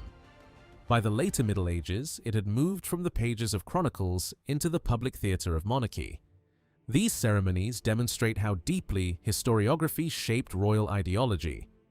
The sacred oil, the conversion of Clovis, the antiquity of the Salic law, and the legendary origins of the monarchy all became visible symbols of political authority. Royal ritual did not simply preserve historical memory. It performed the version of history that chroniclers had created. The construction of Clovis's image was highly selective. Medieval writers emphasized the episodes that supported the values of Christian kingship while reducing or eliminating those that did not. His baptism, military victories, protection of the church, and connection to sacred kingship received increasing attention. His brutality, political calculation, and elimination of rivals became less important or were reinterpreted as necessary steps in the creation of a united Christian realm. Saint-Denis became one of the principal guardians of this carefully organized memory. Its monks presented what increasingly came to be regarded as the authoritative version of Clovis's life. They did not invent every tradition associated with the king, nor were they capable of silencing every competing account. Other churches and religious centers also attempted to attach themselves to the growing prestige of Clovis. Whenever rival traditions appeared, Saint-Denis could respond by adjusting its own narrative. One legend claimed that a hermit had presented Clovis with a shield decorated with lilies, the symbol that would later become inseparable from French monarchy. The monks of Saint-Denis attempted to identify this mysterious hermit as Saint Denis himself. The claim never completely conquered popular tradition, but the effort reveals how seriously the monastery treated control over Clovis's memory. Clovis was not a dead figure locked safely in the remote past. His story remained politically and religiously valuable. Churches could strengthen their prestige by claiming a connection to him, while kings could use his baptism and victories to reinforce the sacred character of their rule. Because the monks of Saint-Denis saw themselves as custodians of France's historical memory, they could reshape details but could not completely overturn the accepted story. The legend had become too familiar and too important. Even writers working outside the monastery generally respected its basic structure, especially once the Grande Chronique de France emerged as the dominant narrative of the French royal past. The medieval Clovis was therefore not simply the historical ruler who conquered rivals and converted to Christianity. He was the result of centuries of selection, adaptation, and political interpretation. Gregory of Tours supplied the foundation. Merovingian chroniclers expanded and redirected it. Aymouin magnified the king's importance. Saint-Denis organized the tradition into an authoritative royal history, and later ceremonies transformed that history into public spectacle. Through this long process, Clovis became more than the founder of a dynasty. He became the sacred beginning of France itself, the first great Christian king, the ancestor of royal authority, and the model against whom later rulers could measure their own legitimacy. Clovis continued to evolve long after medieval chroniclers had established him as the founding hero of Christian France. During the Renaissance, humanist historians approached his story with new priorities and a more critical attitude toward inherited tradition. Like earlier writers, they still shaped Clovis according to the values of their own age. What changed most dramatically was the method they used. Historians such as Flavio Biondo and Paolo Emilio were increasingly skeptical of the dense layers of legend that had accumulated throughout the Middle Ages. Rather than accepting every miracle, genealogy, and providential explanation preserved in later chronicles, they returned to older sources and compared them more carefully. Paolo, Emilio in particular, relied far more heavily on Gregory of Tours and other early evidence than on the elaborate narratives associated with Aymouin and the medieval French tradition. This shift produced a noticeably different Clovis. The supernatural did not disappear entirely, but it no longer dominated the story. Military strategy, political ambition, diplomacy, and the mechanics of conquest moved to the foreground. Humanist readers were less interested in a king whose victories were explained almost entirely through divine intervention. They wanted a ruler whose success could also be understood through character, leadership, and political calculation. To understand this transformation, however, it is necessary to return to Gregory of Tours. His histories provided the first sustained narrative of Clovis's life and remained the foundation upon which nearly every later version was built. A small body of evidence survives from Clovis's own lifetime, especially letters written by bishops and political figures. These documents confirm that he was a major ruler, but they do not provide a continuous biography. Gregory, writing roughly 80 years after Clovis's death, was the first author to turn scattered memories into a unified story. The distance separating Gregory from Clovis had both advantages and disadvantages. He lacked reliable information about many events, and parts of his chronology were clearly uncertain. Yet this absence of detail also gave him freedom. Where the evidence was incomplete, Gregory could organize the material according to his own narrative and moral objectives. Some episodes in the histories can be connected with events known from other sources. These include Clovis's rise to power, his war against the Alemanni, his baptism, his intervention in Burgundy, his campaign against the Visigoths, and his death. Other major parts of his life survive almost entirely through Gregory's account. The defeat of Syagrius, the marriage to Clotilde, the birth of Clovis's children, and the murders of rival Frankish rulers are all difficult to reconstruct independently. For this reason, the historical Clovis and Gregory's literary Clovis cannot be separated easily. Scholars have repeatedly tried to rebuild the exact sequence of his reign, particularly the date and circumstances of his conversion. Every reconstruction must confront the same problem. Gregory's narrative combines historical memory, chronological confusion, moral interpretation, and deliberate storytelling. Despite these weaknesses, no surviving source offers a more complete account of Clovis's political importance. Without Gregory, the king's career would appear as little more than a scattered series of battles, letters, and uncertain dates. The histories gave those fragments a beginning, a direction, and an ending. Gregory's influence went far beyond preserving information. He transformed Clovis into a model through which later kings could be evaluated. The ruler who emerges from his work is not a saint. Clovis is cunning, suspicious, violent, and frequently merciless. He deceives rivals, eliminates relatives, and uses terror whenever it serves his purpose. Gregory makes no serious attempt to hide these qualities, yet the violence is carefully controlled by the larger structure of the narrative. Clovis's brutality is repeatedly placed in a framework that presents his enemies as greedy, arrogant, treacherous, or spiritually blind. Their destruction, therefore, appears not merely as the result of royal ambition, but as the fulfillment of divine judgment. Gregory was writing for a world ruled by Clovis's grandchildren and great-grandchildren. These kings owed everything to the founder of their dynasty. By eliminating rival branches of the Frankish royal family, Clovis had ensured that his own descendants possessed the strongest claim to the throne. Until the Carolingian takeover in 751, nearly every Frankish king presented himself, accurately or otherwise, as a descendant of Clovis. This made him the ideal figure through whom Gregory could express his own expectations of royal behavior. The second half of Book 2 follows Clovis from relative obscurity to mastery of most of Gaul. At the beginning, he is only one among several regional Frankish leaders.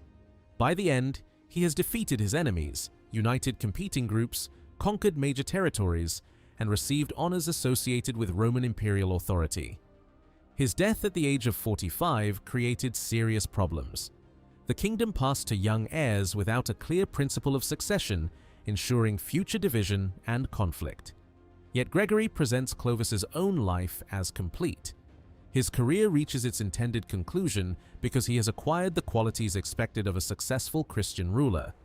The darkest part of that career is the systematic destruction of rival kings and relatives. Gregory recounts how Clovis manipulated the murder of Sigebert the Lame, then arranged the death of Sigebert's son Cloderic. He humiliated and removed Cararic and his son, executed Ragnachar and his brothers, and destroyed numerous other members of the Frankish elite. At one point, Clovis publicly laments that he has no relatives left to support him. Gregory immediately reveals the deception behind the statement. The king is not grieving. He is attempting to discover whether any additional relatives remain alive so that he can eliminate them as well. Even here, Gregory avoids presenting Clovis as merely a bloodthirsty tyrant. Each victim is given a flaw that contributes to his destruction. One is impatient, another disloyal, another consumed by greed or ambition. Their failures make Clovis's victory appear morally intelligible. Gregory summarizes the pattern with a striking theological conclusion. God continually placed Clovis's enemies under his authority and enlarged his kingdom because the king acted with a righteous heart. The statement is difficult to reconcile with the deceit and murder that precede it, but that tension is central to Gregory's construction of Christian kingship. Victory itself becomes evidence of divine favor. The famous story of the Vase of Soissons shows this method particularly clearly. After Clovis defeated Syagrius around 486, his still pagan warriors plundered several churches. Among the captured objects was an exceptionally valuable vessel belonging to a bishop. The bishop asked Clovis to return it, and the king agreed to make the request when the spoils were divided. Clovis did not demand the vessel as an absolute monarch. He asked his soldiers to grant it to him in addition to his regular share. Most were willing, but one warrior refused. In a dramatic act of defiance, the man struck the vase with his axe and declared that Clovis would receive nothing beyond what chance assigned him. The king endured the humiliation in silence. He recovered the damaged vessel and returned it to the bishop, but he did not forget the insult. Months later, while inspecting his army, Clovis singled out the same soldier and criticized the condition of his weapons. He knocked the man's equipment to the ground, and when the soldier bent down to retrieve it, the king split his skull with an axe. The message to the watching army was unmistakable. Clovis had waited patiently, but royal authority could not be challenged without consequence. The episode serves several purposes at once. It demonstrates the king's memory, discipline, and capacity for calculated revenge. It also places him on the side of the church before his formal conversion. Even as a pagan, Clovis respects episcopal property and accepts the bishop's request. His violence is therefore directed not only against a personal insult, but against a man who obstructed royal protection of the church. This early alliance between king and bishop becomes one of the central themes of Gregory's story. Clovis's development follows two parallel paths. Politically, he moves from local warlord to ruler of Gaul. Spiritually, he moves from paganism to Catholic Christianity. Gregory arranges both developments through a carefully ordered series of episodes. Each crisis tests the king, and each successful response brings him closer to the ruler he is destined to become. To strengthen this progression, Gregory often places Clovis beside characters who make the wrong choice.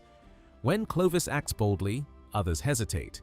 When he honors bishops, others insult or ignore them. When he accepts Catholic belief, rival rulers cling to heresy.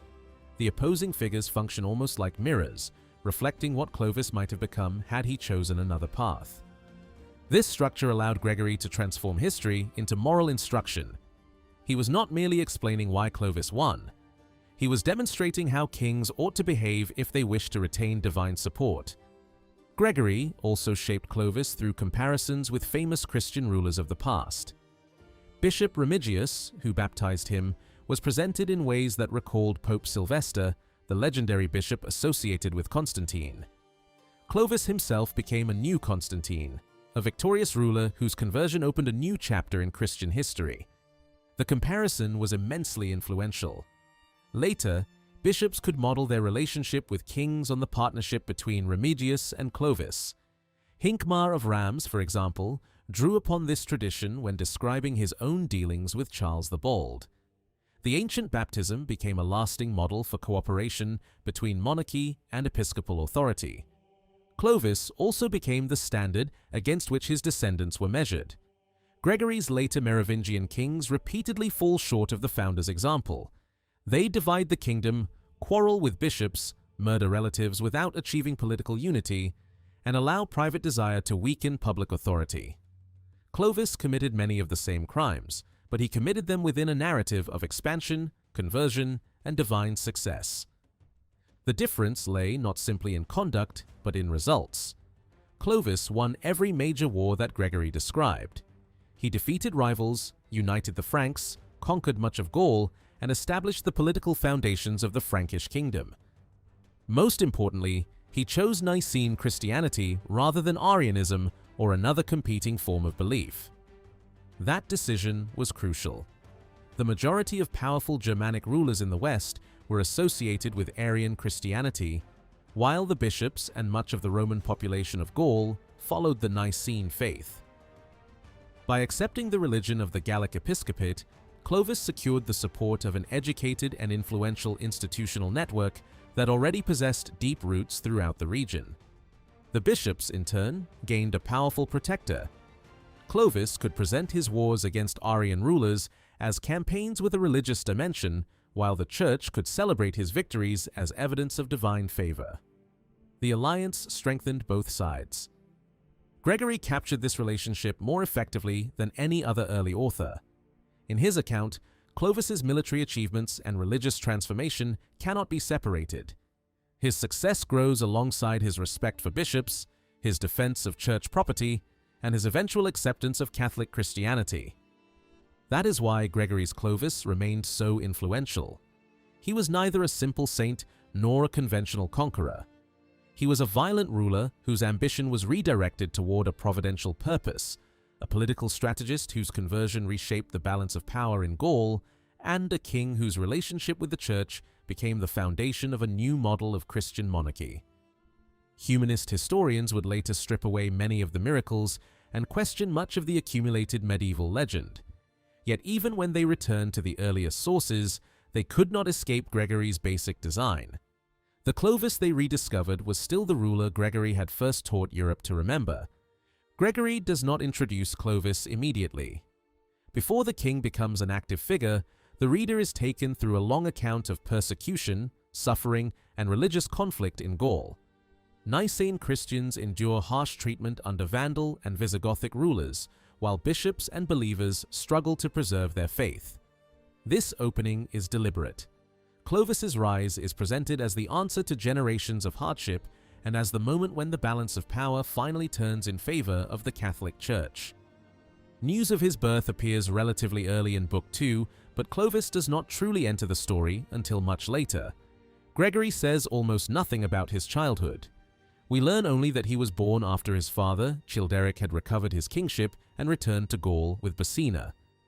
This may have been intended to show that Clovis entered a political world already stabilized by his father's restored authority.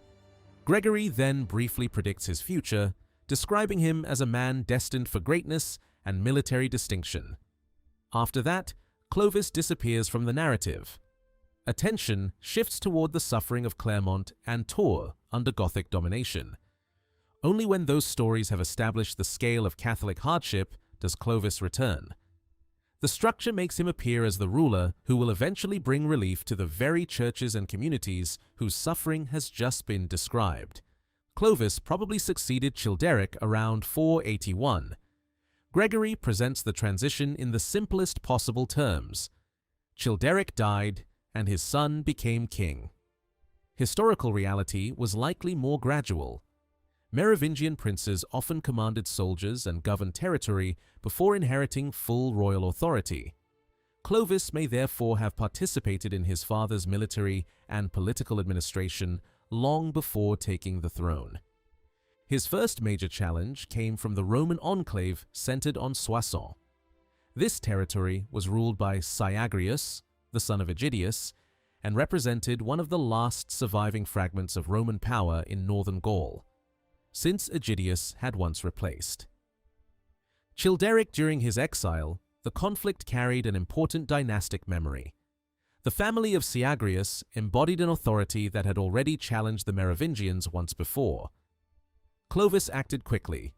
He defeated Syagrius, forced him to flee, and demanded that the Visigothic king Alaric surrender him. Alaric, frightened by the growing power of the Franks, complied. Syagrius was returned to Clovis and executed. Gregory quietly sets this episode beside the earlier exile of Childeric. Both Childeric and Syagrius seek protection at foreign courts, but their stories end differently. Childeric receives sanctuary from Basinus and later returns to power. Syagrius is accepted by Alaric only to be betrayed when Clovis applies pressure. Hospitality, fear, and political loyalty are woven together, but Clovis remains the decisive force directing the outcome. The famous story of the Vase of Soissons follows immediately after the defeat of Syagrius. Gregory uses this scene as the first major sign of Clovis's spiritual development. After the battle, the pagan Frankish army divided the treasures it had taken from several churches. A bishop asked Clovis to return an especially valuable vessel. The king agreed to make the request, even though the spoils technically belonged to the entire army. Most of the soldiers accepted his wishes, but one man defiantly struck the vessel with an axe. Clovis endured the insult and returned the damaged object to the bishop. Months later, during a military inspection, he found a reason to punish the same soldier and killed him before the assembled troops. This was not intended to portray Clovis as peaceful or forgiving. Gregory had no interest in creating a passive ruler. The king's value to the church lay precisely in his strength. Even before his conversion, he was willing to defend ecclesiastical property and respect episcopal authority. His violence did not disappear. It was gradually redirected toward purposes that Gregory considered legitimate. The story became one of the most famous episodes of Merovingian history. Its survival in monuments, paintings, school books, and public memory demonstrates how effectively Gregory transformed a brief act of royal revenge into a symbol of kingship, discipline, and protection of the church. The next stages of the narrative prepare for Clovis's conversion. Gregory introduces the Burgundian royal family and places particular emphasis on Gundobad. He is presented as the descendant of persecutors, the murderer of his own brother, and a ruler too frightened of his people to declare his real religious convictions. Gundobad's murdered brother left behind two daughters, Chroma and Clotilde. Clovis sought Clotilde's hand in marriage, and Gundobad accepted the proposal because he feared the consequences of refusing the Frankish delegation. His weakness therefore allowed Clotilde to leave Burgundy and become Queen of the Franks. This marriage becomes one of the most important turning points in Gregory's account. Clotilde is the first person to challenge Clovis's pagan beliefs directly. She condemns his gods as human inventions and attacks the traditional Roman deities one by one.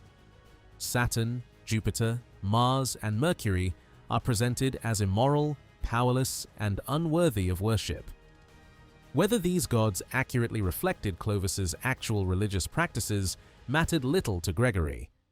He was not trying to reconstruct Frankish paganism. He created a simplified image of idolatry so that Catholic truth could stand against it with maximum clarity. Clotilde's religious campaign begins with the birth of their first son, Ingoma. She insists that the child be baptized, but he dies soon afterward. Clovis interprets the death as proof that the Christian God cannot protect his followers. Clotilde refuses to abandon her faith and later baptizes their second son, Clodoma, despite her husband's objections. The story provides Clotilde with opportunities to deliver long speeches about divine power, suffering, and salvation. Gregory presents her as a model Christian queen whose persistence prepares the way for her husband's conversion. Even when he believed she acted wrongly in later life, he found ways to excuse her, just as he often excused Clovis. Yet Clotilde's arguments alone do not convert the king. Clovis changes only when faced with military disaster. During the war against the Alemanni, the Frankish army begins to collapse. Clovis realizes that the gods he has trusted are unable to save him. In desperation, he calls upon Christ and promises to believe if victory is granted. The battle immediately turns in his favor. This scene carries unmistakable echoes of Constantine's conversion and of biblical stories in which military victory confirms divine power. Clovis does not arrive at faith through quiet reflection. He encounters God on the battlefield at the moment when his political survival is threatened. After returning home, he tells Clotilde what has happened. She summons Bishop Remigius, who begins to instruct the king in Christian belief. Clovis remains hesitant, not because he doubts entirely, but because he fears the reaction of his warriors. He knows that kingship depends on the support of the army. When the moment comes, however, the soldiers declare that they too are willing to abandon their old gods. The king and his people move toward baptism together. Gregory presents the ceremony at Reims as the rebirth of an entire political and religious community. His prose becomes especially vivid, emphasizing lights, fragrances, sacred movement, and public spectacle. At the center stands Remigius, presiding over the baptism of the king, the royal household, and the army. This is much more than a private conversion. The Frankish people are symbolically reorganized around a Catholic ruler. The baptism creates a new relationship between king, bishops, soldiers, and subjects. From the font emerges Gregory's ideal of Christian Gaul. The contrast with Gundobad is deliberate. Gundobad is too afraid of his followers to profess Catholicism openly. Clovis faces the same danger but overcomes it. One ruler hides while the other declares his faith publicly. One is ruled by fear while the other reshapes his people through courage. The Burgundian campaign of 500 continues this comparison. Gregory uses it to explore Gundobad's weakness and to praise Avitus of Vienne, the leading Catholic bishop of Burgundy. The conflict becomes another stage in the larger contrast between rulers who cooperate with the Church and those who resist or fear it. The Visigoths provide an even clearer opposite to Clovis. As Frankish power grows, Visigothic rulers become increasingly suspicious of the Catholic bishops living under their authority. Quintianus of Rodez is accused of supporting the Franks and is forced to flee for his life. He finds refuge among the bishops of Clermont and receives protection, hospitality, and even control over ecclesiastical property. The placement of this episode is crucial. It appears between Clovis's meeting with Alaric and the beginning of the war against the Visigoths. The reader is expected to understand that Catholic bishops living under Arian rule naturally desired Frankish intervention. Gregory uses the cooperation among the bishops to suggest that the Gallic Church formed a united body whose political interests aligned with those of Clovis. Yet, this image should not be accepted uncritically. Gregory had personal reasons for praising Quintianus, who had supported members of his own family. He was also willing to rearrange events and distort chronology in order to strengthen Clovis's image as the rescuer of Catholic Gaul. The supposed unity between bishops and Frankish power may therefore reflect Gregory's idealized vision more than historical reality. Still, within the narrative, it is extremely effective. Clovis appears not as a foreign conqueror, but as the natural protector of oppressed Catholic communities. Gregory also brings Saint Martin of Tours into the story. He describes earlier bishops of Tours as victims of Visigothic persecution and contrasts their suffering with Clovis's respectful treatment of the city and its sacred institutions. Before marching against the Visigoths, Clovis orders his soldiers not to damage property belonging to Saint Martin. When one warrior ignores the command, the king has him killed. Once again, royal violence becomes evidence of growing piety. Clovis punishes not for cruelty alone, but to enforce discipline and defend the possessions of the church. Gregory consistently gives Clovis's killings a larger purpose. When he destroys rivals, he strengthens royal unity. When he executes disobedient soldiers, he protects ecclesiastical authority. His violence marks important moments in his transformation from pagan warlord into defender of the church. The war against the Visigoths is presented as the culmination of this development. Clovis declares that he cannot tolerate Arian rule over parts of Gaul. Before beginning the campaign, he seeks the approval of Saint Martin. Messengers sent to Tours return with a favorable sign, while another miracle associated with Hilary of Poitiers confirms divine support. These saints were especially appropriate patrons for such a war. Both Martin and Hilary had been remembered as defenders of Nicene Christianity against Arian belief. Their approval turns the campaign into more than territorial conquest. It becomes a sacred struggle authorized by the most important holy figures of Gaul. Here, Gregory's two great narrative lines finally meet. Clovis's political expansion and his spiritual transformation become inseparable.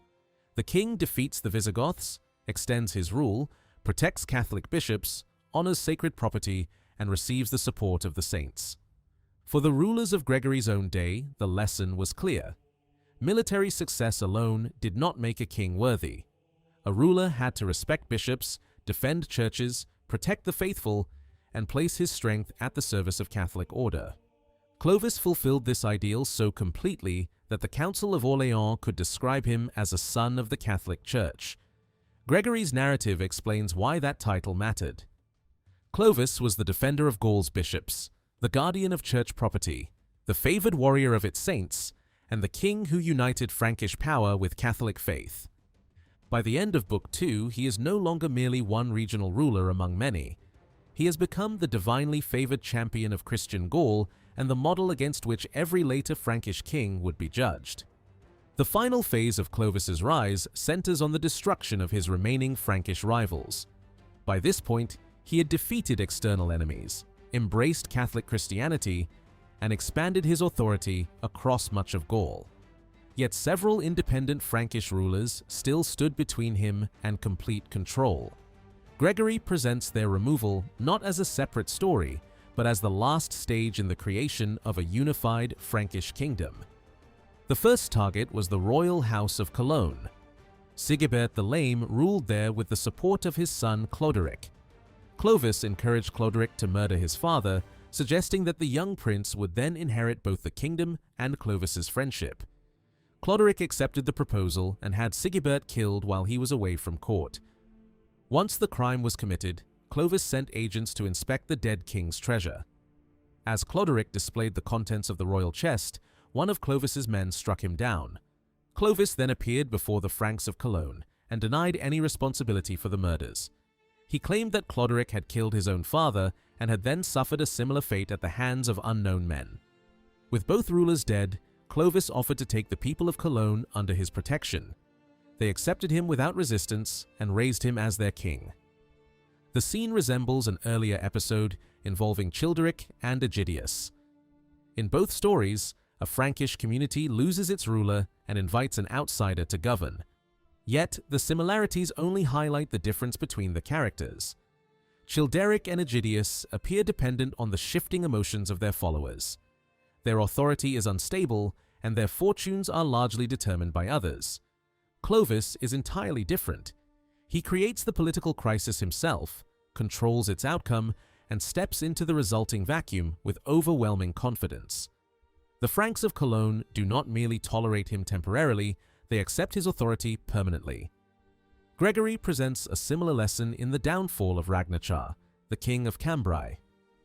Like Childeric before his exile, Ragnachar is weakened by uncontrolled desire and devotion to a favorite advisor. His personal excesses alienate his followers and make him vulnerable to outside manipulation. Clovis recognizes the opportunity. He sends gifts to Ragnachar's warriors and persuades them to betray their king. The objects offered as bribes appear valuable, but they are later revealed to be made of gilded bronze rather than solid gold. The treacherous warriors have sold their loyalty for an illusion. Ragnachar and his brother Richard are captured and brought before Clovis with their hands bound. Clovis mocks Ragnachar for allowing himself to be humiliated in this way. A king, he tells him, should never have permitted his own men to place him in chains. He then kills him. Richard is condemned for failing to defend his brother and is executed as well. The traitors soon discover that Clovis has deceived them. When they complain that their rewards are false, he answers that men who willingly betray their ruler deserve no better payment. They should be grateful, he implies, that he has allowed them to remain alive. The episode carries a double warning. Ragnachar falls because he fails to govern himself and loses the respect of his followers. His warriors, meanwhile, are disgraced because they abandon the obligations of loyalty for personal gain. Clovis alone understands the nature of power. He exploits the weaknesses of both rulers and subjects while presenting his own victory as the consequence of their moral failure. By eliminating Sigebert, Cloderic, Ragnachar, Richard, and the rulers of other smaller Frankish kingdoms, Clovis finally becomes the uncontested master of the Franks. His political journey is complete.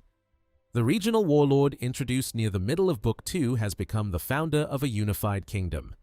His death completes the spiritual side of the story. Clovis was buried in the Church of the Holy Apostles in Paris, a building commissioned by the king and Queen Clotilde. The burial permanently associated the royal family with a sacred institution and placed the founder of the Frankish kingdom within a Christian landscape he had helped create.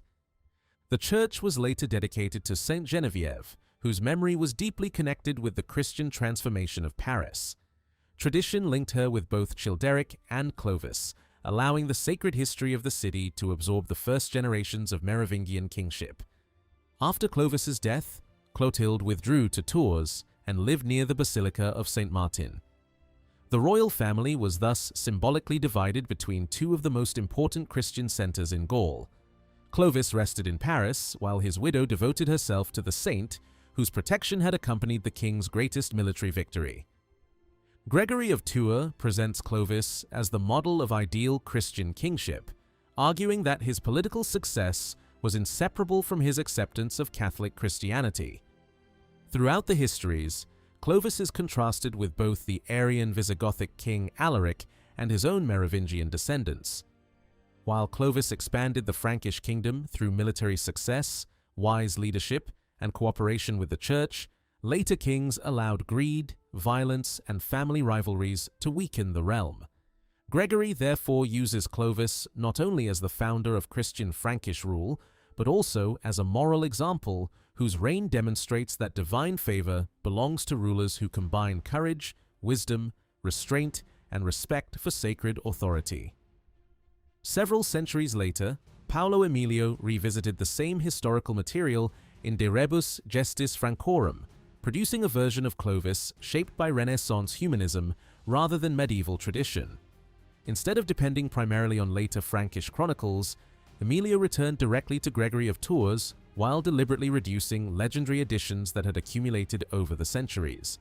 Miraculous stories, invented genealogies, and symbolic royal legends were either questioned or removed in favor of what Emilio considered a more historically reliable narrative. Although he remained committed to the French monarchy, his purpose was not simply to celebrate royal tradition, but to reconstruct the past through careful reading of the earliest available sources. Emilio's reinterpretation fundamentally changes the character of Clovis. Divine intervention no longer explains every important event, as political ambition, diplomacy, military strategy, family alliances, and personal motivation become the principal driving forces of history. Clovis remains the central figure, but he operates within a complicated political world inhabited by rulers who possess their own interests, fears, ambitions, and calculations. Figures such as Clotilde, Gundobad, Theodoric, and Godegisel receive expanded political roles, transforming the narrative from a sequence of religious episodes into a broad history of power struggles across late Roman Gaul. This political emphasis is reinforced by the structure of Emilio's work. Rather than presenting isolated episodes such as the Vase of Soissons, the Baptism, or the Visigothic Wars as separate stories, he connects them into one continuous historical narrative in which every decision influences later developments. Dynastic marriages, diplomatic agreements, military campaigns, and rivalries form an interconnected chain of causes and consequences.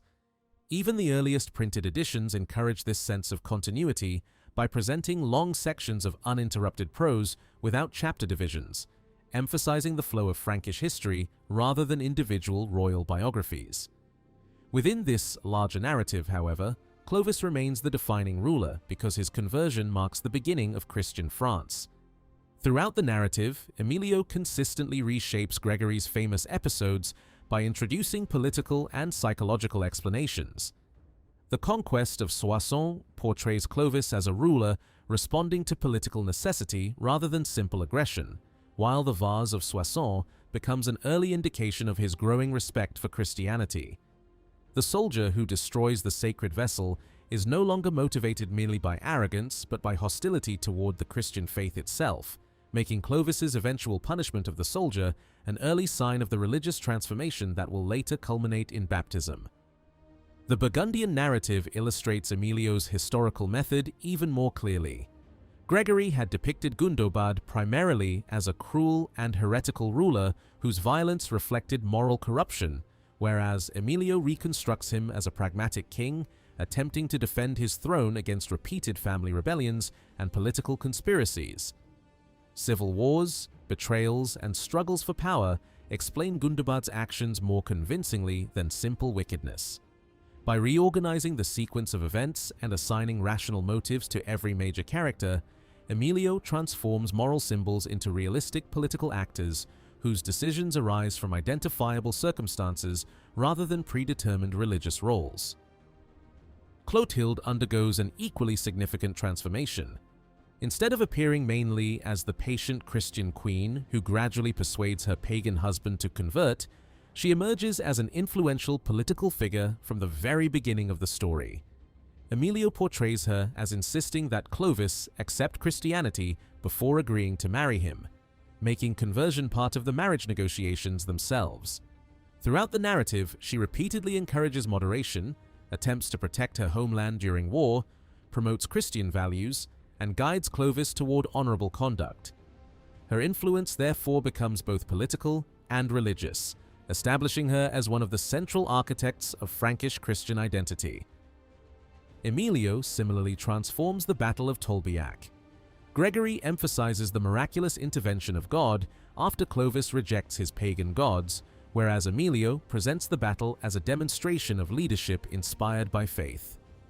After remembering his promise to Clotilde, Clovis prays to the Christian God, regains his confidence, reorganizes his exhausted army, rallies his commanders, and personally leads the decisive counterattack. Divine favor remains present, but victory depends equally upon discipline, courage, tactical ability, and determination.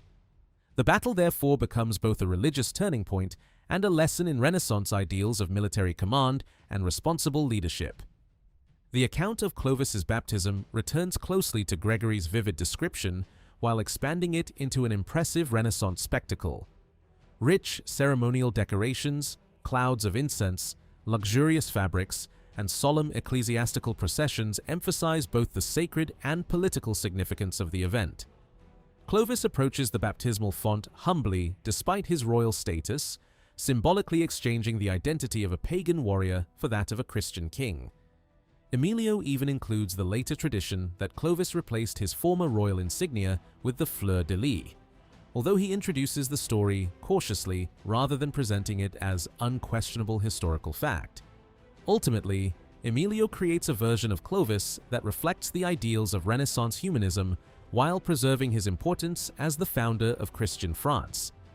His greatness no longer depends solely upon miraculous intervention, but upon disciplined leadership, diplomatic intelligence, military skill, political judgment, loyalty to promises, and willingness to accept wise counsel. Divine providence remains essential, yet it operates through the character and decisions of the king rather than replacing human agency. The result is neither Gregory's Clovis nor the legendary Clovis of medieval chronicles, but a distinctly Renaissance ruler whose achievements arise from the combination of Christian faith, rational statecraft, and effective leadership.